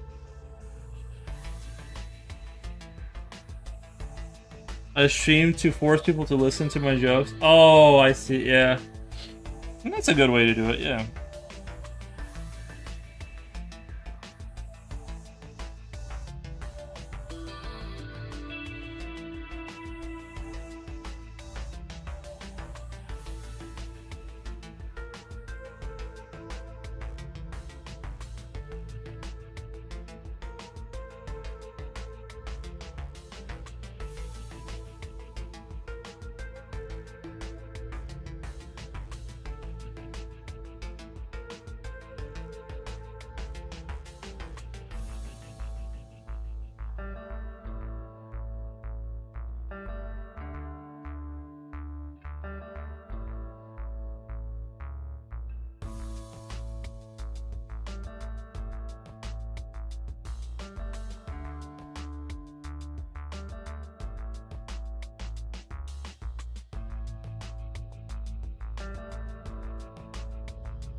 Yesterday I was moving the camera, aka cell phone, made robotic sounds to make it. Oh, I watched it. Yeah, Coolio clipped it. He posted your phone falling on my Discord. It was funny. Did it slip out of your case, your holder case or something? That's what it seemed like. It slipped out when you were handling it. It was funny. Yeah, it was a good clip.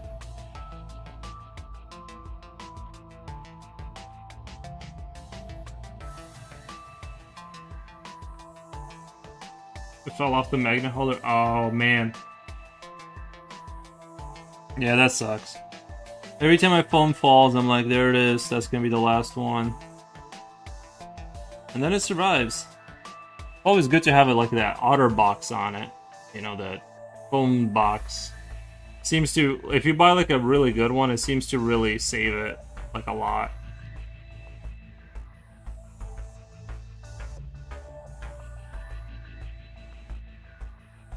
As someone who drops things constantly.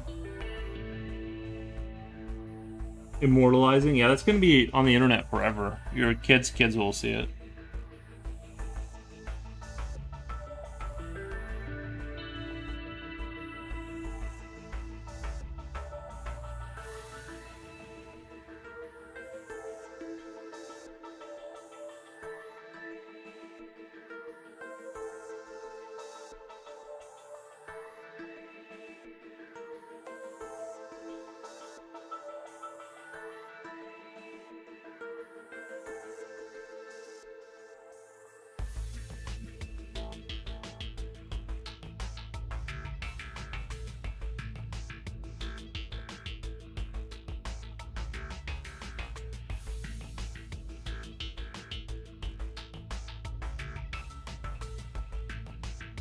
It is interesting though that now that like photography, not photography, but like the fact that like now everything is recorded and people have channels, like there's all this content in theory that now your future people will be able to see about their ancestors. Like, you know what I mean? It's not like, oh, your grandfather John, he was a carpenter, and then you just have to imagine the rest of the story. Now you have like this like, you know, or maybe that guy wrote stuff, but you really can't go too far back without losing track of stuff. Now you can like every lame joke you ever did, Future Oil, that's gonna get recorded in your family history. Yep, forever.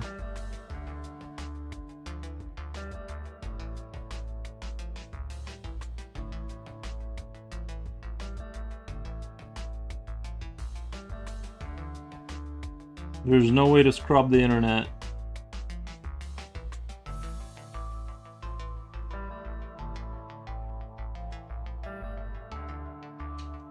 All those government secrets you were telling us about? Man.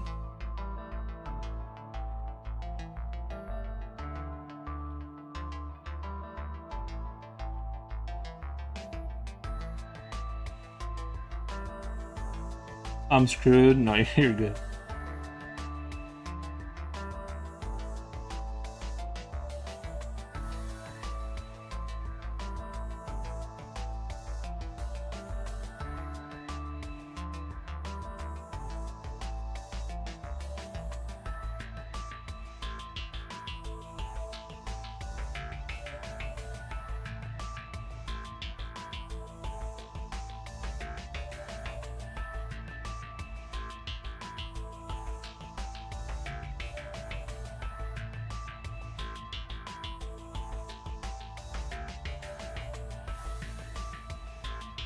Say popcorn.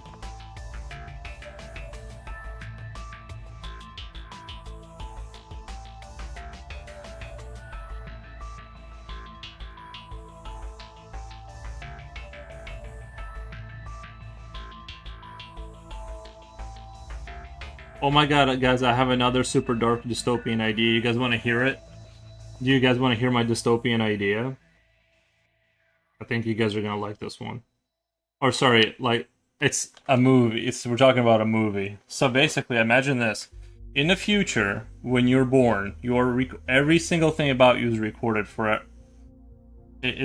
forever.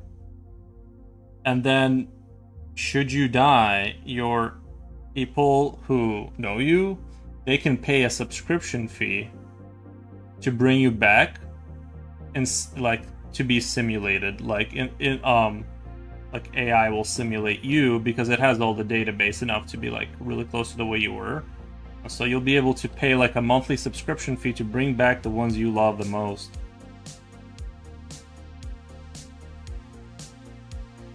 Fun or too dark? I want a utopian idea. You want that one, or do you want any one of them? No, I'm just saying, so like you go to work and you're like, you loved your wife, she passed away, and now you have to be like, you just gotta give them that $300 a month. That is like robots. No. Well, that is like a robot replacing the ones you love, not everyone. So.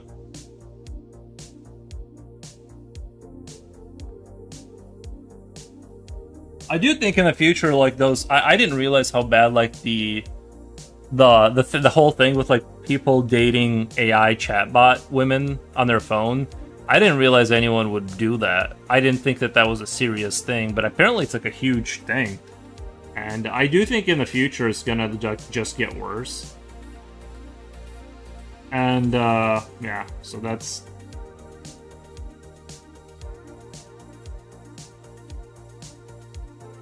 But that's a fun thing.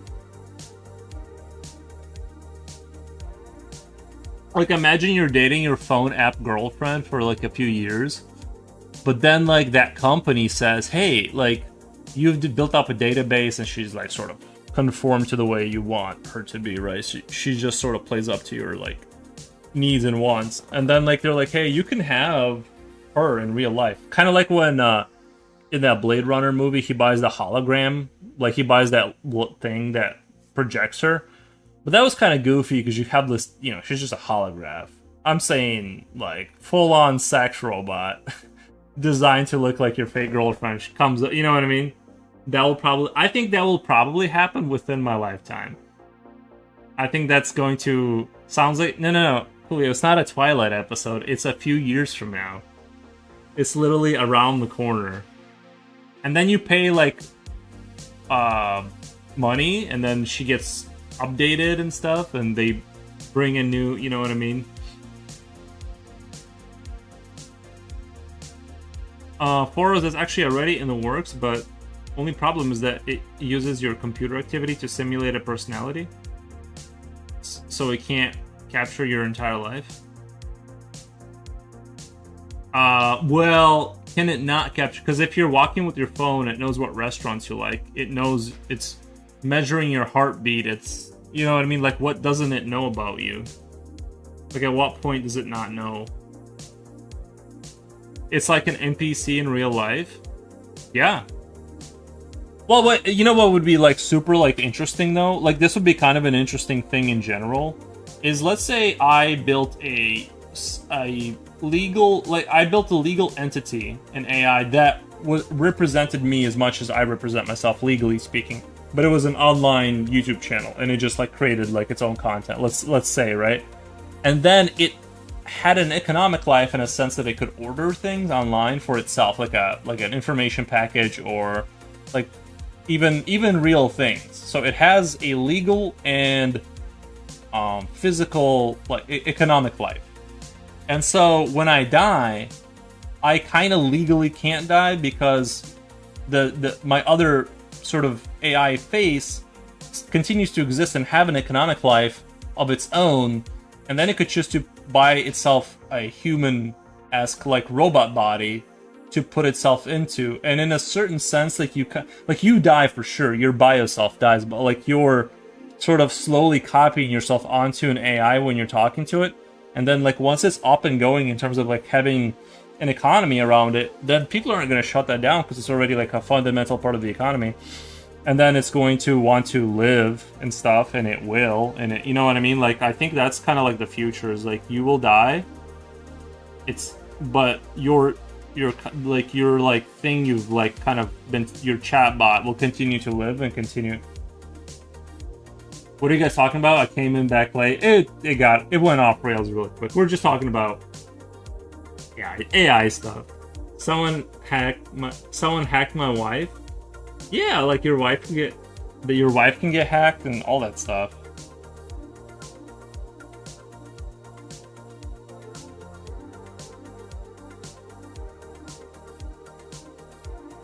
Like, I think like the way they're gonna go around this whole like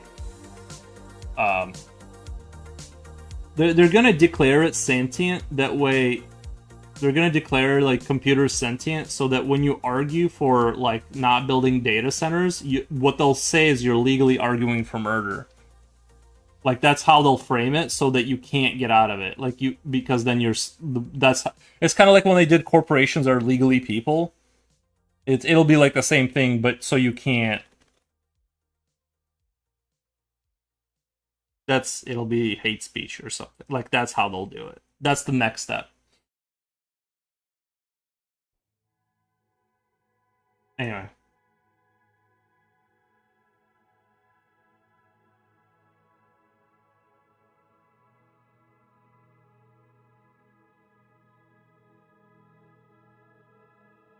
I think it's gonna get really wild within the next 15 years is gonna be just off the rails, bro. Like, full on, like when I was dashing, I realized I live like it's like I live inside of Cyberpunk. I just don't have flying cars. But we're in there now. You know what like when I went inside of McDonald's and I saw the dystopian like kind of look they're going for, it's like industrial scaffolding, and like these like panels, just like you would see in the movie. Like, remember in the futuristic movies, you wouldn't go to the register, you'd go to like a panel and order your food. It's like that. It's just like that. We're there now, and I realized like I'm like, oh my god, this is it. We're here. Also, like, there's a gas station like locally, and they got like a register that you don't even scan anything. Like, you just put it on this table and it tells you how much it costs, and you slide your credit card through. Full Cyberpunk.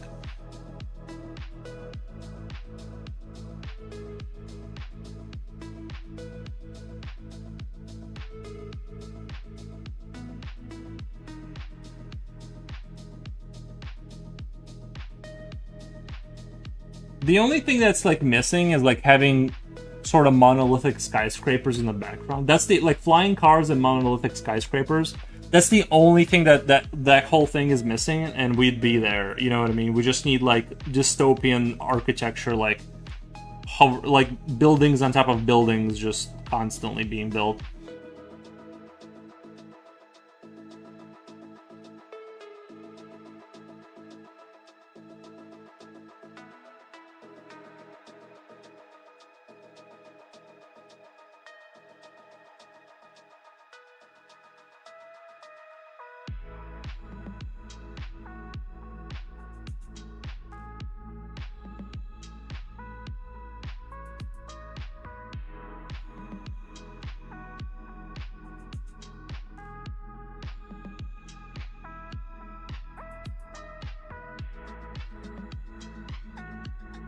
Oh my god, guys! I have a genius idea. Cause like, you know how in futuristic movies there's always like this like idea of building really tall buildings, kind of.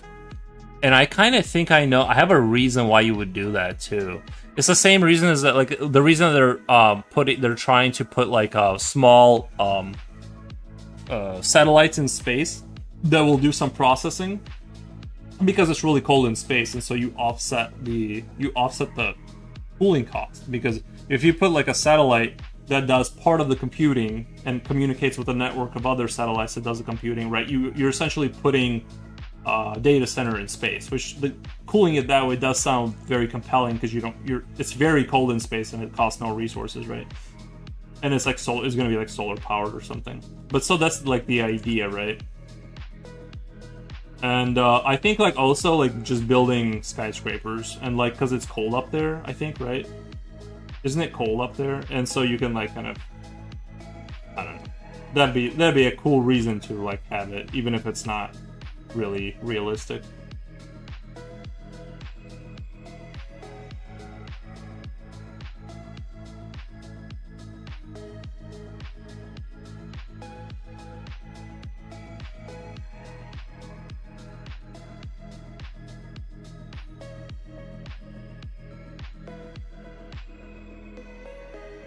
Yeah, but I think we're not far away from like just people dating robots unironically. Like that'll be the new frontier. You know what I mean? And like you'll have your friend, you'll be at a party and your friend comes in with a robot, and you'll just have to straight face be like, "Oh hi," and if it detects that you're being ungenuine, it will report you to the authorities. So you will have to be like, "Oh my god, you're." Yeah, that's awesome. You know, you'll have to like do the whole act as this Roomba is like talking to you.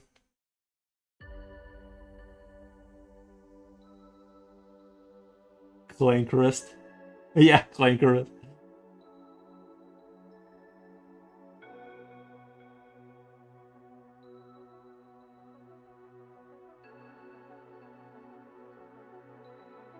I saw a funny meme. It was like some dude like walking down. I think it's like L.A. or something. He's like walking down the road, and it has like that one of those robots like rolling up on him, trying to get. It's like delivering food or whatever. And he's like, I'm not moving over for a clanker, bro. You got to go around. And he like does it for a few minutes until it like finally makes a switch, and it does do it.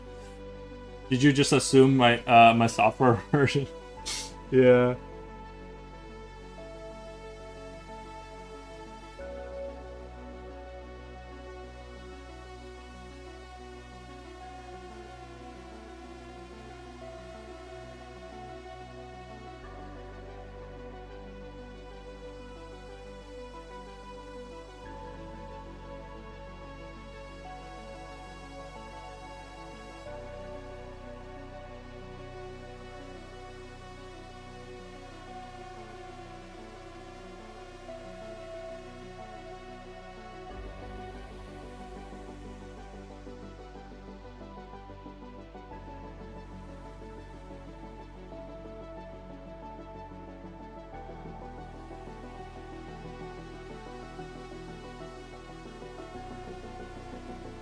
I mean, you guys have seen those robots. They got like those kind of like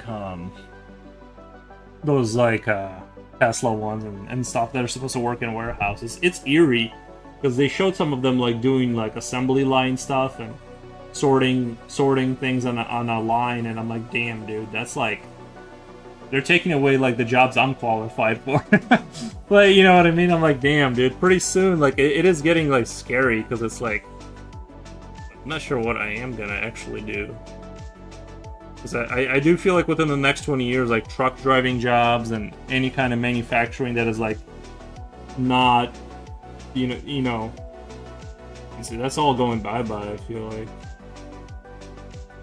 Your girlfriend replaced. Your boyfriend replaced.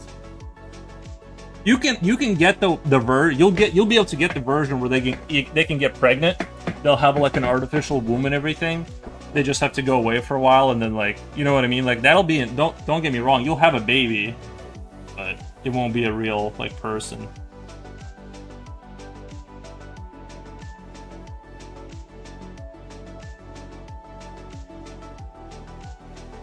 See, there I go again with a real person. It's like, what do you mean real person, right? Did you seem like a lot of potential danger just to get laid? Seems like a lot of potential danger just to get laid. It's just weird that on the other side of those eyes, like there could be a Google employee watching you. Like, you know what I mean? As you're talking to your downloading offspring. Yeah. Oh my god, like can you imagine like you find out that like all of those moments you had with your robot girlfriend, like there was like someone in India just monitoring those interactions to like record them for future references. Like all the sex, everything, right? Like all of that.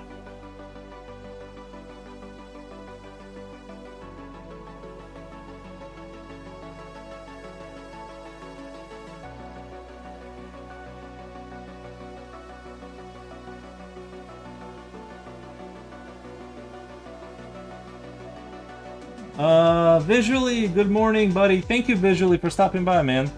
That's on the YouTube side. We appreciate you stopping by.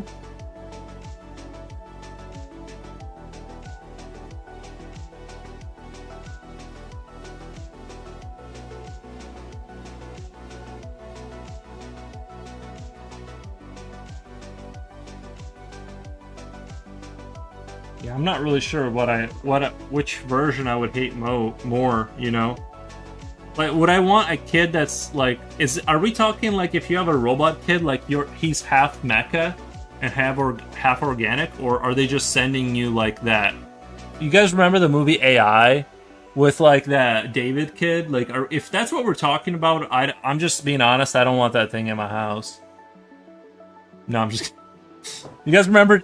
I just stabbed myself. Do you guys remember that David robot from the movie AI? Like, and then they had a real kid, and then they ended up getting, like... You guys remember when his mom just straight up left that kid in the forest, and then he spent the entire movie looking for her?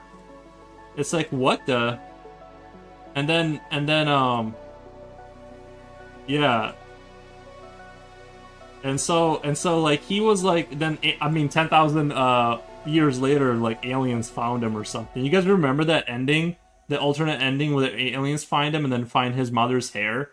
Well, I mean, I say his mother's, I mean, you know, the customer, really, but it's a stretch to call that a mother that would leave her AI child in the forest. But anyway, hilarity aside, oh, Jude Law was there too, you guys remember? So anyway, the real kid was annoying. Dude, that little kid was a douche. Yeah, that little kid was a douche. They should have picked the robot. He was actually like nice, or was he programmed to be nice? Right? What does it even mean to be nice if you're a robot? Regardless, the little when they had a real kid, they dropped off the fake kid in the forest, like in a fairy tale, bro. They were just like hang out here for a while. The other thing, though, there had to have been like legal stipulations. I keep going back to this stuff, but there's no way you can have like a semi-autonomous robot that has functionally like feelings, maybe to some extent, right? Or at least that's what the movie was selling, is that he is sentient enough where he feels things. And so they, like, legally speaking, I'm sure there was a clause that says you can't drop this thing off on the force and just let him just kind of survive. You have to return him back. Like, there had to have been a thing where like you have to like return him back to the factory or something. They just reset him. You know what I mean? They just reset the kid. Poor guy. Now that I'm thinking about it, what a highly disturbing movie. Makes me think of the game Detroit Becomes Human. They treated robots like garbage. Yeah. I don't even really understand that, like, the movies. Well, I kind of get, like, what they're doing with the robots. Like, I kind of get what they're trying to say. Like, it's sort of like a metaphor for, like, the... like, being mean to disadvantaged people kind of thing. Like, it's just a new way to say that, tell that story again or whatever. But the thing is like, robots... Like, I feel like if we had like, let's say life got super awesome with robots and we just got, I don't know, UBI or whatever... I feel like people just wouldn't even care that they're there. Like, I don't think that there's going to be, like, this whole, like, oh, I just hate robots. Like, I don't think people will, like, care at all whatsoever about...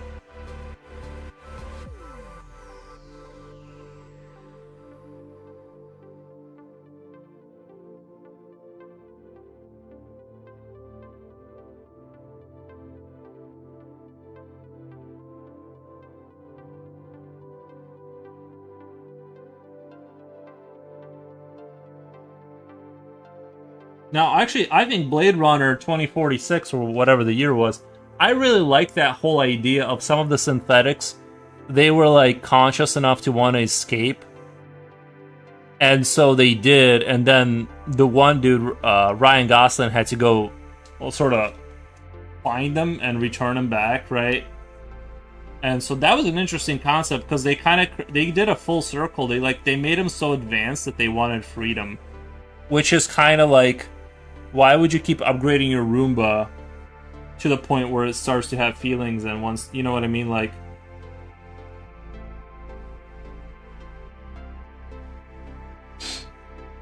I don't know. I feel like robots should definitely stay out of the, like, because then you're running into the same issue with, like, that you had with humans. Humans don't want to work in factories, right? I know because I did it.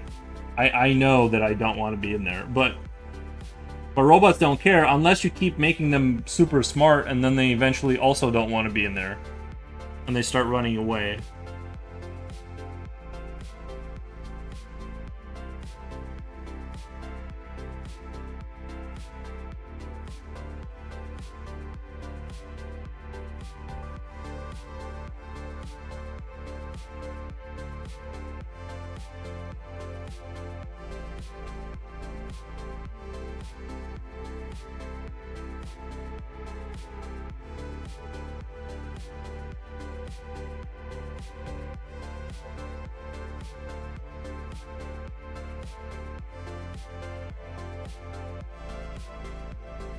But doesn't it kind of make sense though? Like when you think back on it, doesn't it kind of make sense that kid that was like super douchey to David?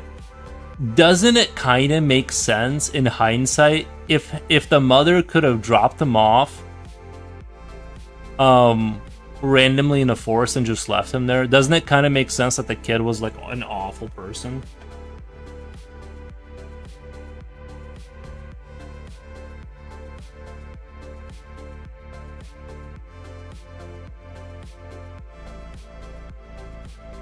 Although to be fair, they did have that scene where he like freaks out and grabs the real kid and drags him into the pool. I forgot about that. I'm like re-remembering. I forgot that he like had that incident that he like hung on to him, and then he would like randomly scream in the middle of dinner. That was another annoying thing. Now I'm kind of starting to circle back around to the pro-human side a little bit, because I remember now that I'm remembering that stuff, I'm like, what the?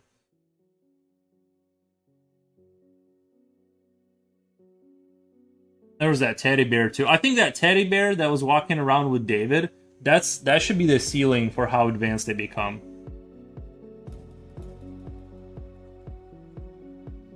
I wouldn't mind having like a little assistant around the house that would, like, you know what I mean, help me out.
Runner Bean, welcome, man.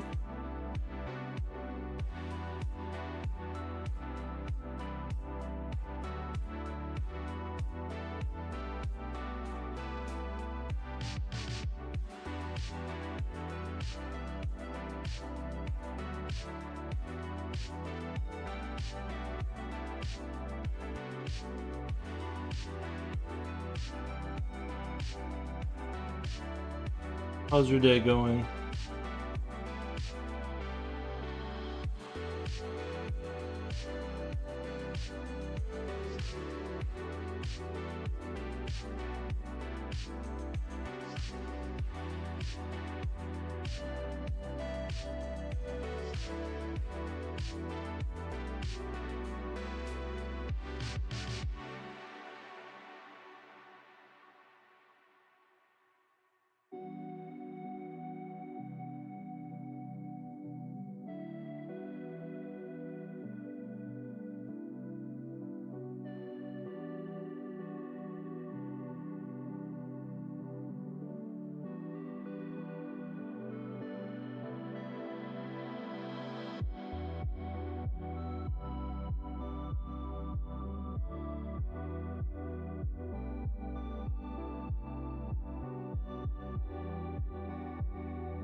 Hello, sausages?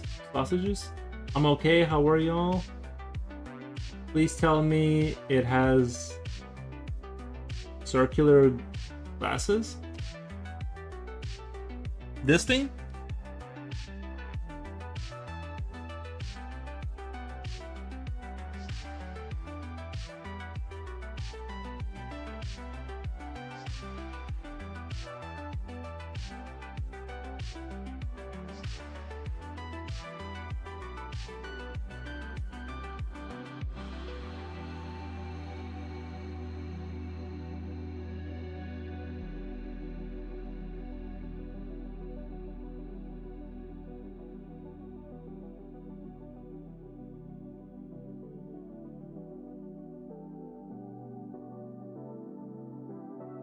I mean, this dude I'm looking at right now, I thought it was just a photo.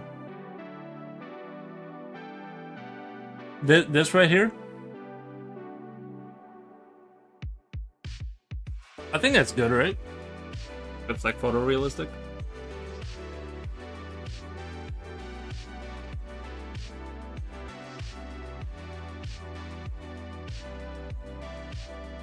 I'm complimenting you? Nice.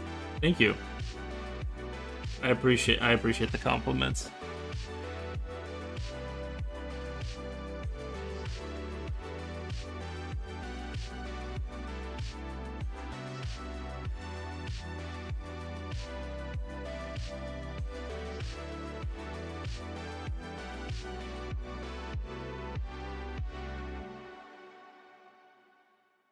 How's it going over there and your guys' side of the world?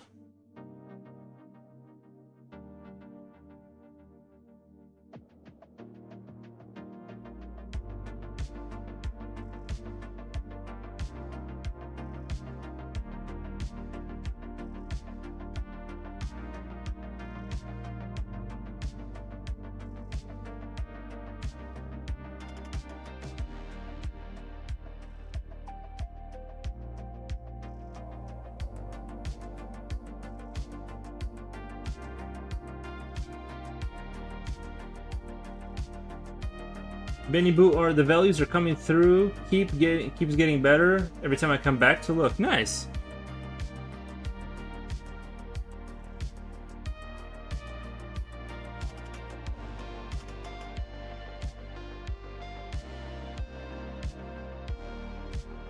I feel like I've been on this piece for a while, but I am liking it. I am liking how it's coming out, so we'll kind of keep with it, you know. There's definitely, I don't know, like, usually I have, like, more coherent, like, creatures that are, like, more, you know, understandable. This is more, like, I don't know, I guess the kind of art that's like more up for interpretation.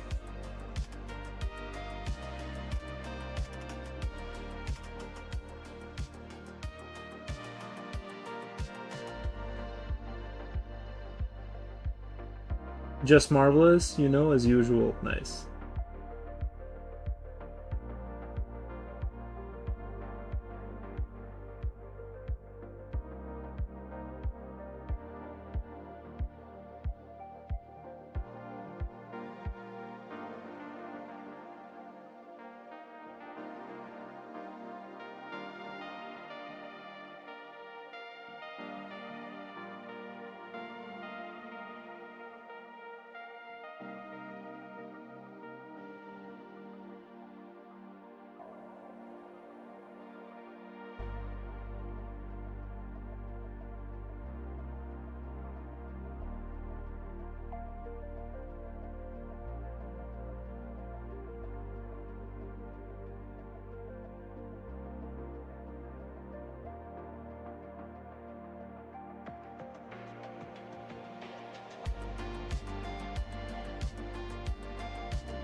I've been staying very busy over here on my end. Been super busy with stuff, projects and work and stuff. So that's good. I've been not I would say I've only been wasting maybe an hour and a half every day of where I just sit down and like kind of I don't know, like just kind of don't do stuff that I need to be doing. I think most of my days have been like most of my hours have been very tightly packed. And yeah.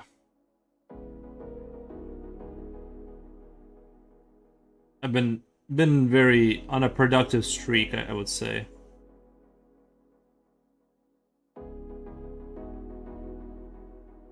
I've been on a very productive streak. Although it feels like everything's moving at like turtle speeds, you know. It really does, but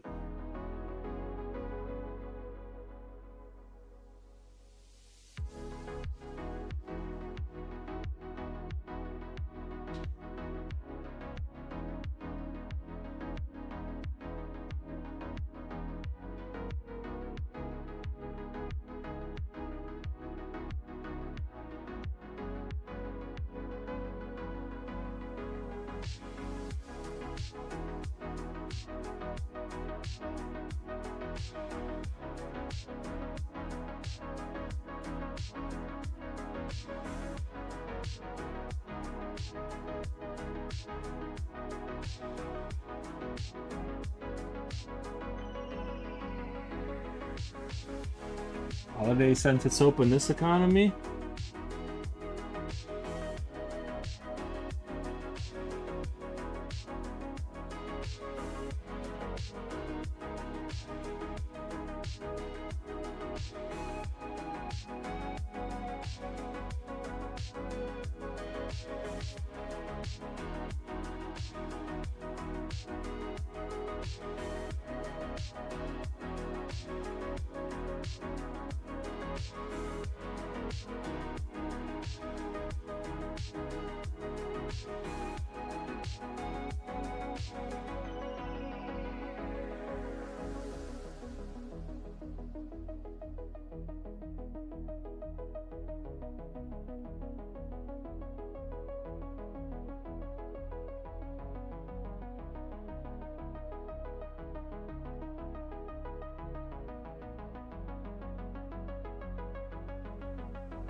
Have you discovered the cure for Ebola virus yet? Nice.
I'm surprised how much I got through today. You know about this for a true Terminator 3 pitch? Director Denis Villeneuve, three-time Oscar-winning cinematographer Emil Lubzik, composer of Obsession, Rock Burnwell, and Josh Brolin as John Connor.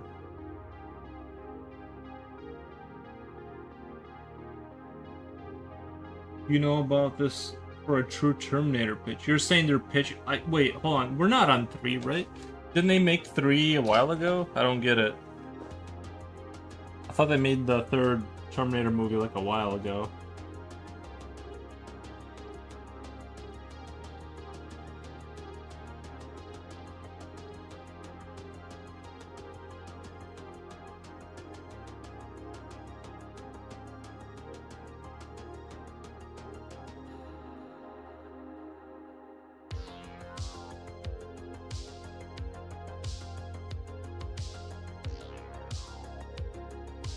This is my dream team for a proper Terminator 3. Just totally ignore all the junk after T2. Oh, really? Okay. I gotcha. Yeah, sometimes movie franchises, man, they fall off cliffs for sure. Yeah, I think that, you know,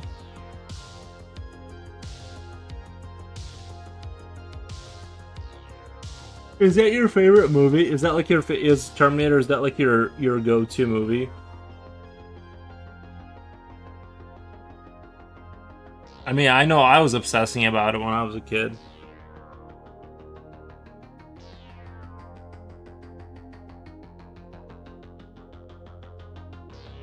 Terminator 3, the one Arnold did with female Terminator was garbage. It needed to be erased from canon.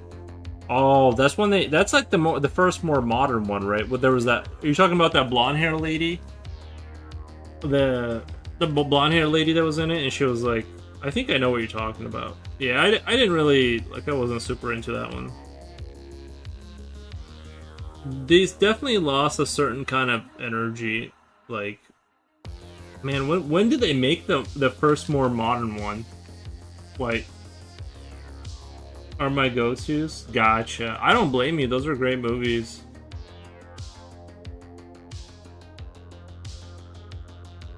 I don't know what my go-to movie is. I don't really, honestly, like, even though I talk about certain movies, I really don't really watch movies all that often. I'm more of a gamer, and then even now, I don't really game all that much. I kind of just consume YouTube. And even like lately, I haven't even been doing that. Like I feel like I've heard everything you can hear on there. I don't really. Maybe I need to go back to movies. Blonde chick with red leather jacket absolutely sucked. Yeah, you're probably right.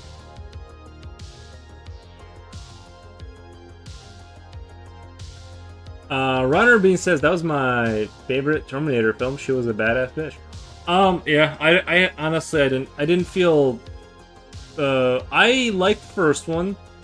The second one, I just don't like the liquid Terminator because, like I said, it's just too OP. There's no way you can, like, do anything about that, essentially. It's, like, immortal. You know, he doesn't even have to take the shape of a human. He can just be liquid and then, you know, get you that way, too. But no, I get it. To each their own. I'm not really. I still haven't watched.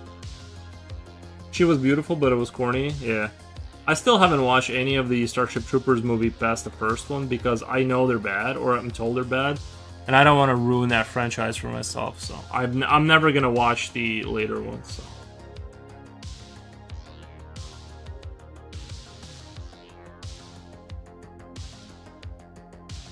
Even though the Starship Troopers game I'm playing, what is it called? It's got the Starship Troopers Terran Command.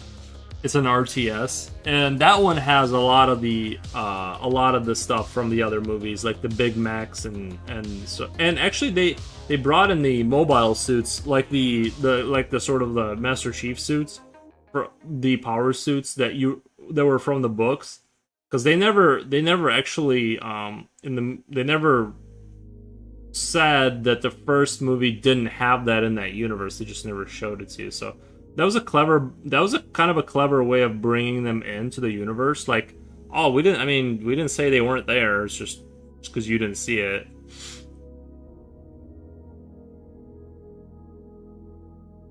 I'll get I'll get a straw. I'll get a. Oh, I see what you're saying. I was like, what the? Yeah. Now I get it. It took me a little bit to get it.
I'm just saying the proper director, like Dennis, who directed Blade Runner 2049, Dune movies. Sicario should make a final Terminator movie. Let it go out on a high note. Oh, you're saying, like, just say, you know what? I do think it's valid. I think in our culture, I think it would be cool if we could say, hey, we no longer recognize such and such movie as a real movie, like as part of the canon. I'm sure they can do that, right? I wouldn't mind that if they said, not that I really hate Terminator 3 or anything. I honestly barely remember it. I just remember it was like one of the newer. That's when they started making like the newer ones. But if they said that's not canon, and then said, hey, like we're just like if they said, like if they did that with Starship Troopers and said, okay, the first movie is real, and now we're moving forward, and like just forget about the other movies, and we're declaring this to be like canon. You know, I don't have an issue with that. I don't have an issue with that.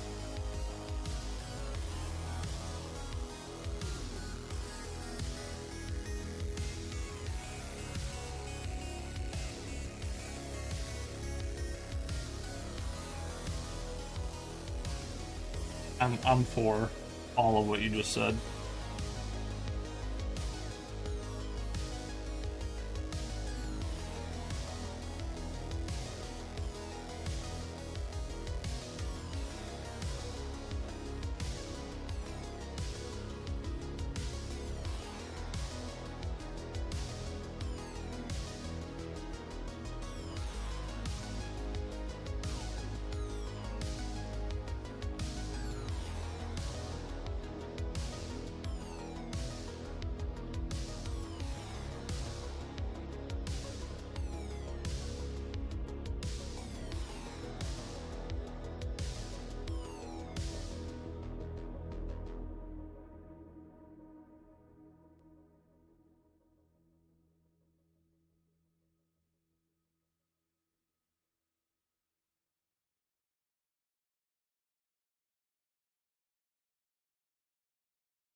Films can be ignored from canon. I think they should do that sometimes.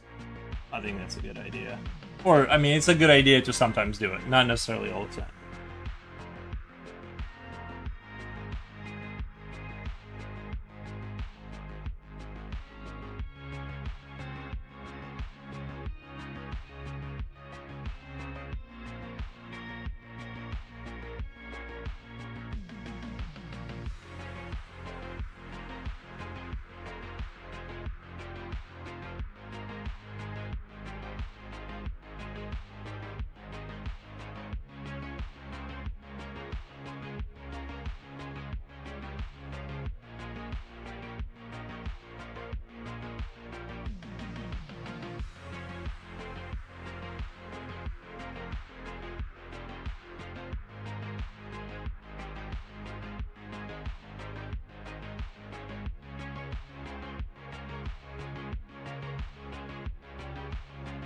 Halloween 3 doesn't have a Michael Myers in it, and some people chose to ignore it.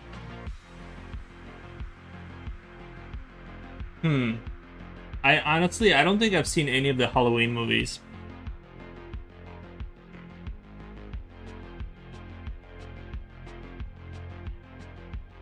I don't know if that's bad or...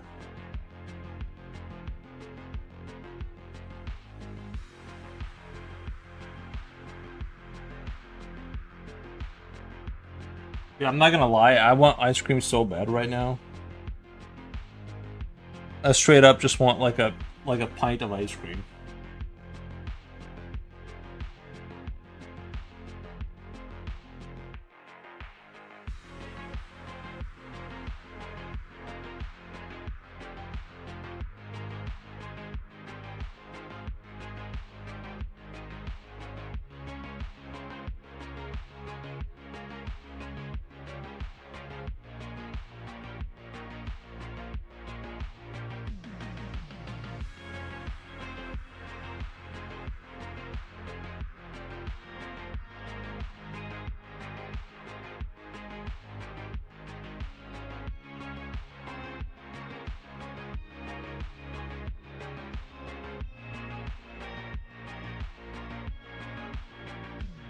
It's crazy how summertime will do that to you. Busy at work, too bad, but I am still tuning in. Nice. I don't know, some ice cream sounds really good right now. They have that, you guys know that like, that Kinder chocolate? They just kind of like had it, they kind of brought it into the US a few years back. And they came out with an ice cream, and it's crazy good. Like it's actually like kind of disgustingly good, because you almost have to, I don't know, be ready for it. It's very rich, and it's very good. At 10 p.m. It's weird. I'm just about to go to shops to get ice cream at 10 p.m. Nice. That's, yeah, late night shoving ice cream down your throat is like the best thing you can choose to do. It really is, like, just sitting down with like a whole tub of it, knowing that tub is gonna be gone, is like, and knowing it's gonna be good the entire time. Yeah, it's definitely an experience. I'm kind of I just had the thought hit me, and I'm like, wow, I would like that right now.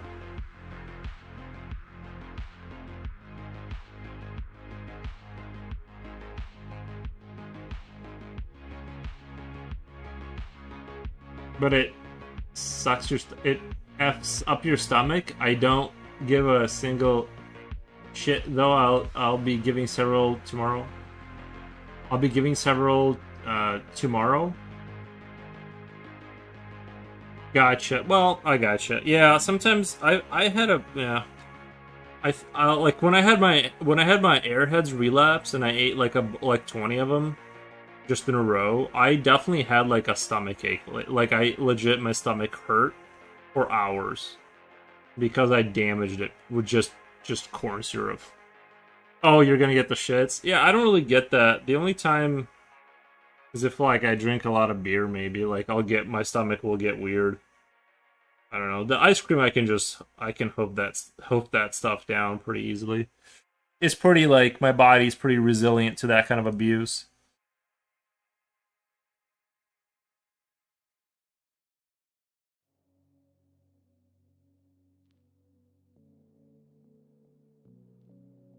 No, but some of it is like it's close to just being crack at this point. Like they made it so good that it's um the schnitzel. Yeah. I hate that too when you gotta like you have like that feeling where you kind of have to go to the bathroom all day, but it's just like this presence of like I kind of need to go, but I don't really. Yeah, like that feeling. That's the word. That like that kind of shits. That's what I'm talking about. Where you're just uncomfortable.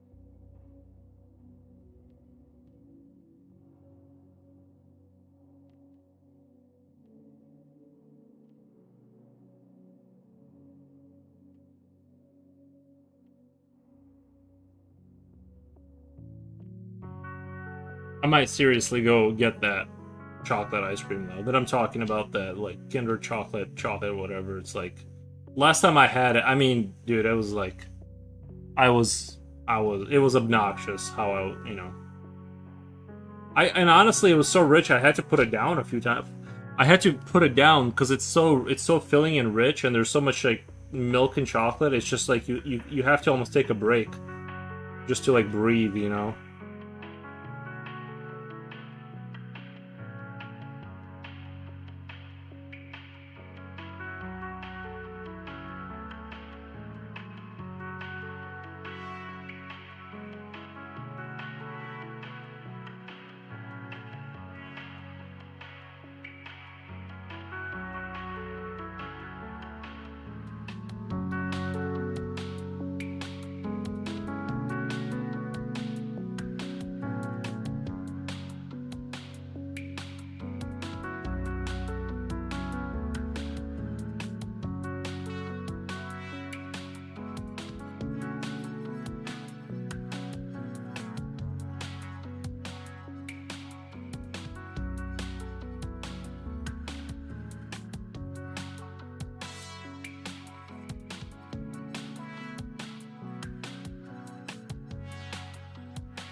Alright, I'm at 404.